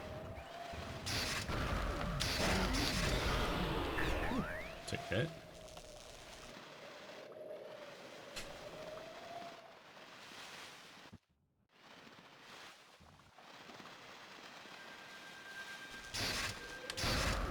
It is behind the barrier, but we can get there, so. Or at least this place is behind the barrier. That's the door, that's the door. Okay. Got the key, which was behind the barrier, or the other side of the barrier. Now we can use this door, which will surely not lead to a red door. Yeah. Nice. Just gonna check.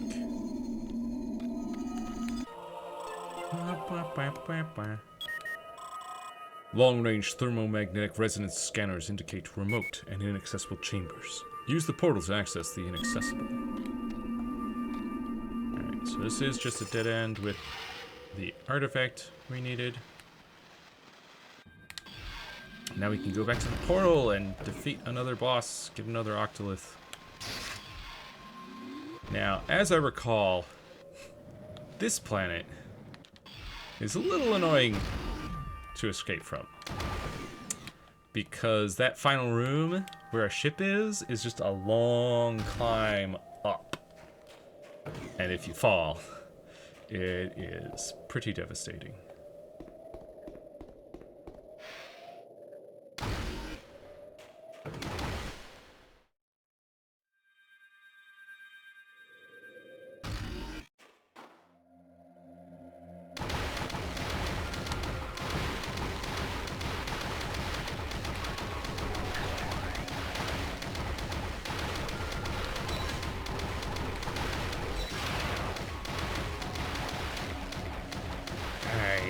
Sky.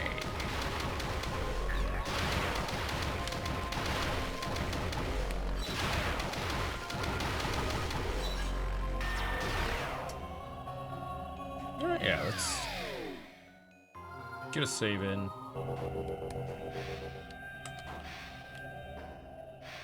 Before we fight this boss. I mean, I haven't lost yet, but like I said, the run back to the ship is a bit annoying for this planet. And if you die from running out of time during the escape sequence, you have to go all the way back, fight the boss again, and then run through the escape sequence again. Hang on, can I? No, it doesn't jump you up that high. Only this high. Okay.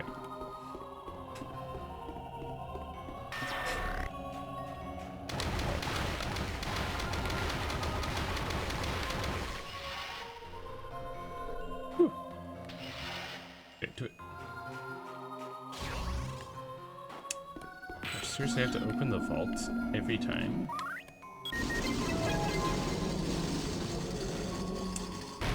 So silly.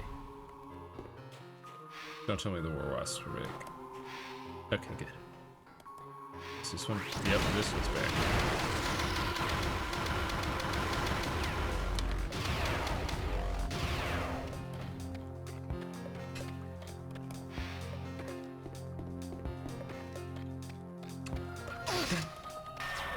You rude little popping out of nowhere zoomer.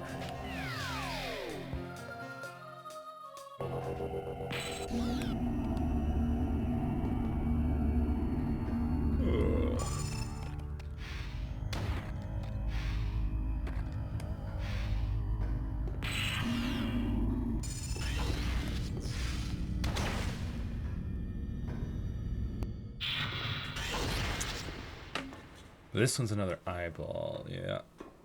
Yeah. Eyeball number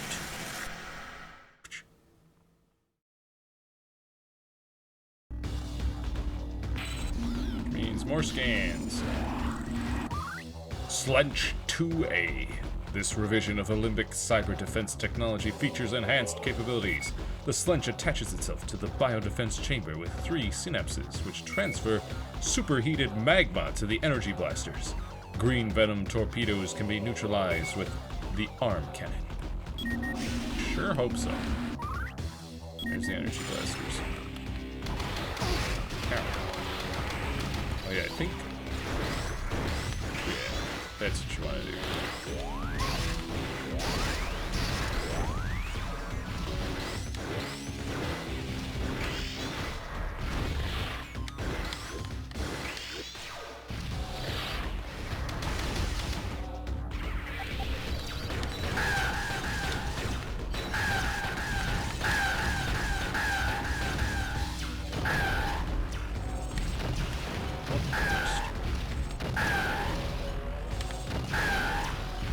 This one's got a lot of health. This Slench. Oh, also, I should probably...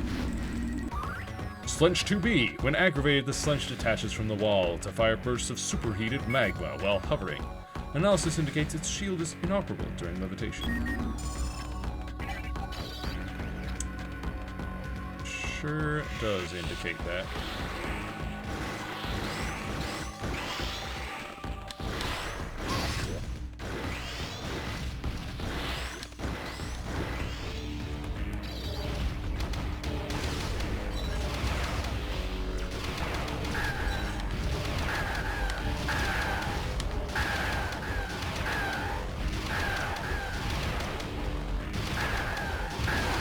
There we go. Yeah, you have to use the adjudicator on these synapses. Which does at least tell you through environmental tutorial. Red is weak to purple. Which could be useful later.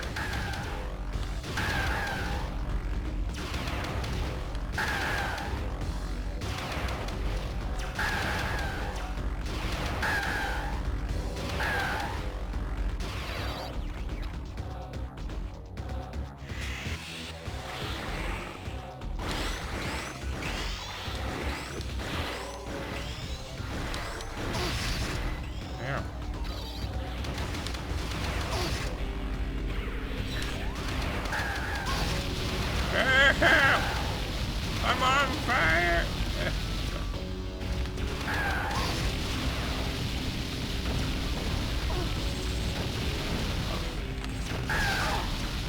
Help! Ow!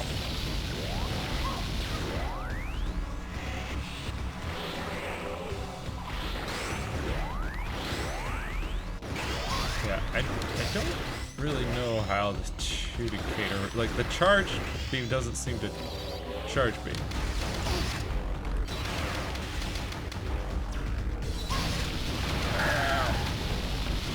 Alright, just phase transition already.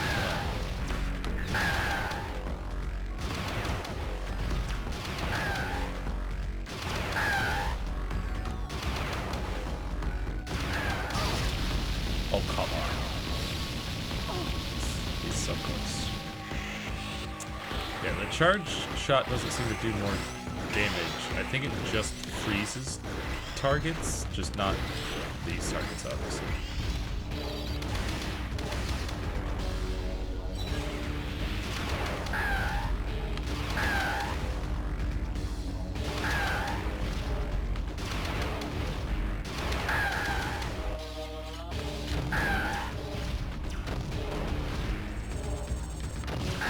There we go. He's got so much health.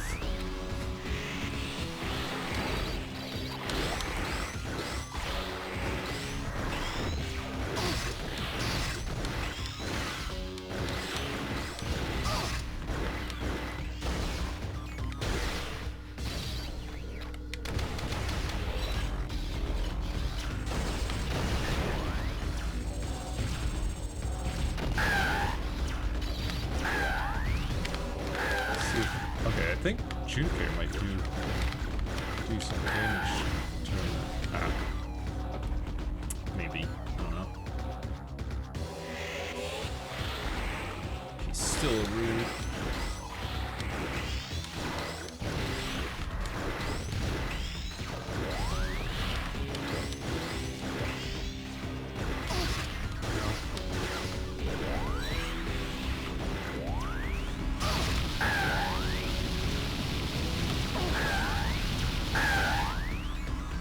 Oh, it does seem to sometimes do it like a scatter shot.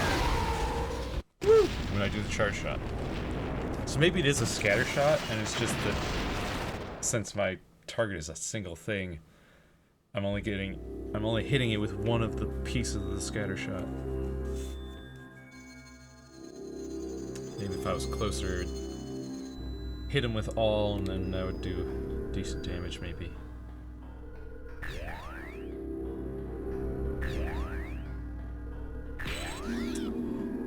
Yeah, no new scans here. It's just that same old bio-defense chamber B. Should grab our Octolith, our fourth one.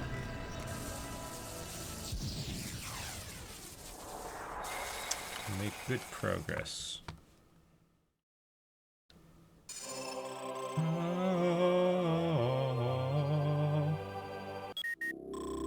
Telepathic message. Our people are gone, yet we remain. We who? Telepathic message. We who?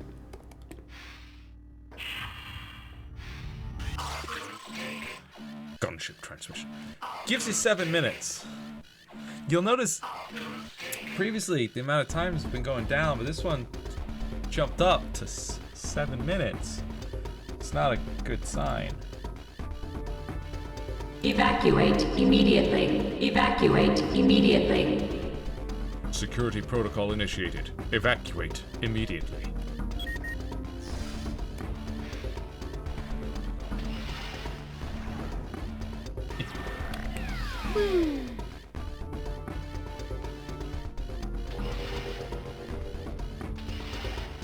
Yeah, actually, I'm gonna go. Okay, maybe I shouldn't go this way. Never mind. Thought it might be a good idea, but maybe not.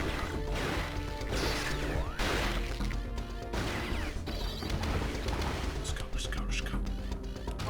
Let's get out of here. Oh boy. Blocking my paths, which means I gotta go out here, which means there's gonna be a big old fight. Of course, they're gonna wait until I get to the center. And then Trace shows up. He's all like, yo, you thought I was gone? I was just waiting for the perfect time to be a jerk. Oh yeah, there it is.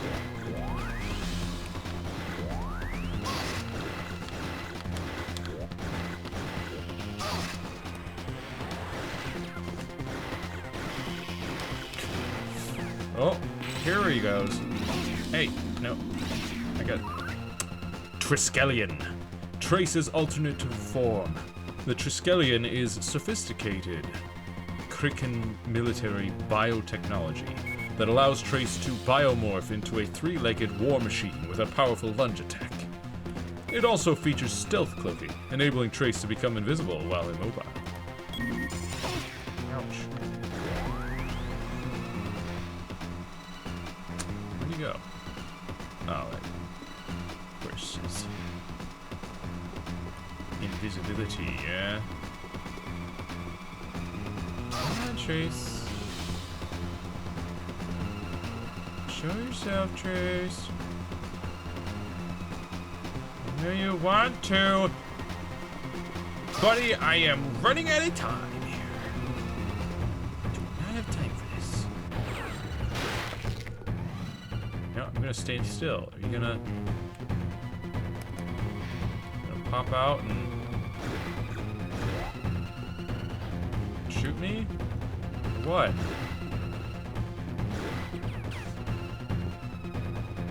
Dude, seriously.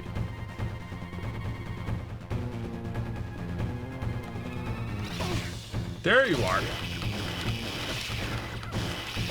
Finally. Wasting so much time.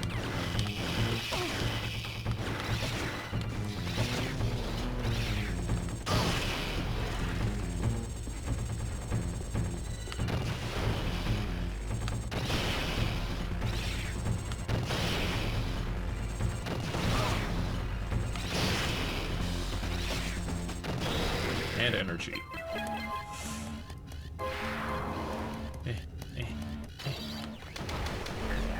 Hurt a lot.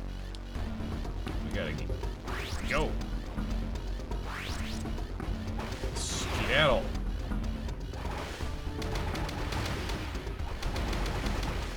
I'm pretty sure there's gonna be another Guardian fight right here. Right? If not, I would be surprised. Let's get some ammo and health. Yep. And they seal off the upper half, and they're just all like, yeah, there's 3 Guardians that you gotta deal with now. Where'd it go? There it is. Headshot.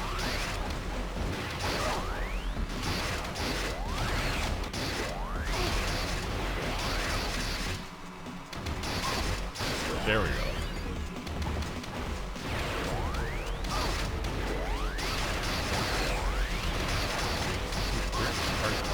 There you go. Yeah, it's best to just kind of just stand still, let them come to you. Yes, they will. There we go.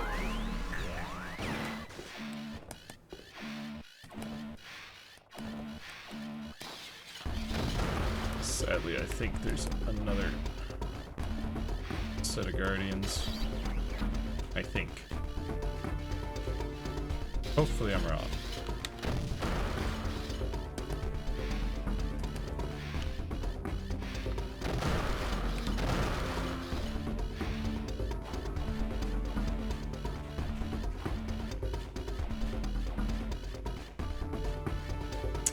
We still got 2 minutes 42 seconds here?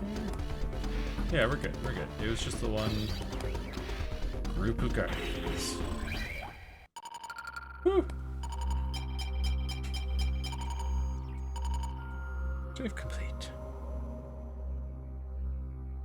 And that will be it for today. We got 4 octoliths. 4 remain.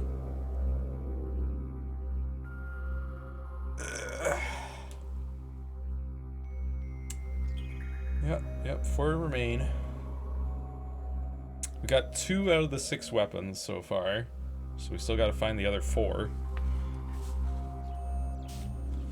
But the 2 that we have open up some options. We could go back to that first planet now that we've got the what is it? Something hammer. The battle hammer. We got the battle hammer. The Judicator. I know we've seen a barrier or 2 for Judicator somewhere else. Maybe on Animos, whatever it's called. Animos. So we got a couple of options of places to go back to. We really need Trace's weapon. That sniper, so we can open some red doors. Both here and on that previous planet we were at. Got those 2 things you gotta do. We're making good, solid progress. Oh, you know, how's our log book looking? 46 and 81. That's not bad. Got 81% of equipment scans. And then, not back. We've got 52% of objects, 58% of bioforms, and only 31% of lore. Still gotta find more of those. There's just so much lore. But it's not like, it's not really a lot of lore. It's just so many, like, 1 or 2 sentence entries at a time. Is what it really is. But yeah. I really love the Prime trilogy, and even Hunters is really fun. The stylus, like, touch controls, really nice for a first-person shooter like this.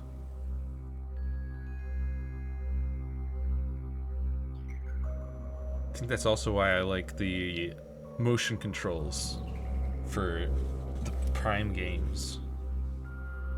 Motion controls are pretty nice. In fact, it's actually my preferred way to play the remaster, is with motion controls. Though I do still love the GameCube controls, specifically for, like, speedrunning and stuff, because I don't know, I just like them. I've gotten used to them over the 20, how many years now? 23. The 23 years that I've been playing that game. It just feels right for Prime 1, like original Prime 1. But the motion controls really, they feel nice to, like, move your arm, and it moves the arm cannon in the game and aim it that way, and it makes it more of an immersive experience to me. Yeah. But anyway, so next stream will be on Wednesday. We'll be continuing work on the OC redesign. Specifically the legs is what we're working on now. We've got the front view mostly done, needs shading, lighting, and then need to work on the outside view and the inside view and the back as well.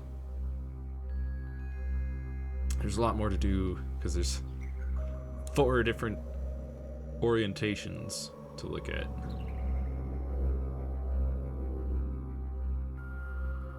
But overall, the OC redesign is coming along pretty well, I think. I'm liking it a lot. And after that, on Friday, getting a bonus stream because my birthday is this week. It's not on Friday. My actual birthday is Thursday, but there's no time to stream on Thursday. Got work and other things, so I can't do a Thursday stream. But I can do a Friday stream. I can do a Friday. It'll be the day after. It's fine. It's fine. It's fine. I'll be torturing my arm playing Metroid Prime Remastered Arm Cannon Challenge, which I'm pretty sure I'm the only person who has ever done the Arm Cannon Challenge, as far as I know. I mean, there could be somebody else out there who's got their own arm cannon, who did the same thing as me, maybe. But did they stream it? If they did, link me to it, because I'd like to see that. But if I'm the only person who's ever done it, then that means that I have the world record on the Arm Cannon Challenge run. Right? But after that silliness, Saturday, we will be continuing our side quest journey in Final Fantasy XIV. There's so many side quests to do. We got the ghost ship. We've got, well, which is really the Sky Pirate quest line. We've got the Final Fantasy Tactics quest line crossover. we've got the Monster Hunter crossover quest. We got the... I guess it's the Warring Triad quest line, I guess is what you would call it, maybe. Definitely seems to revolve around the Warring Triad icons. So yeah, there's a lot, and then even after that, there's still even more side quests of higher level content. So there's gonna be plenty for us to do. And then next Monday, we'll be playing more of this lovely Metroid Prime Hunters, which has been pretty fun. And I feel like there's probably only one more stream left. I mean, we've gotten half the octoliths. Surely it'll only be one more stream, right? Right? Maybe two. If it is two, I feel like that, I guess the third stream, including this one, would probably be pretty short, if I had to guess. If we can't squeeze it all into next week. Regardless, though. Until next time, be kind to yourself, have a wonderful rest of your day, and I will see you next mission. Bye-bye.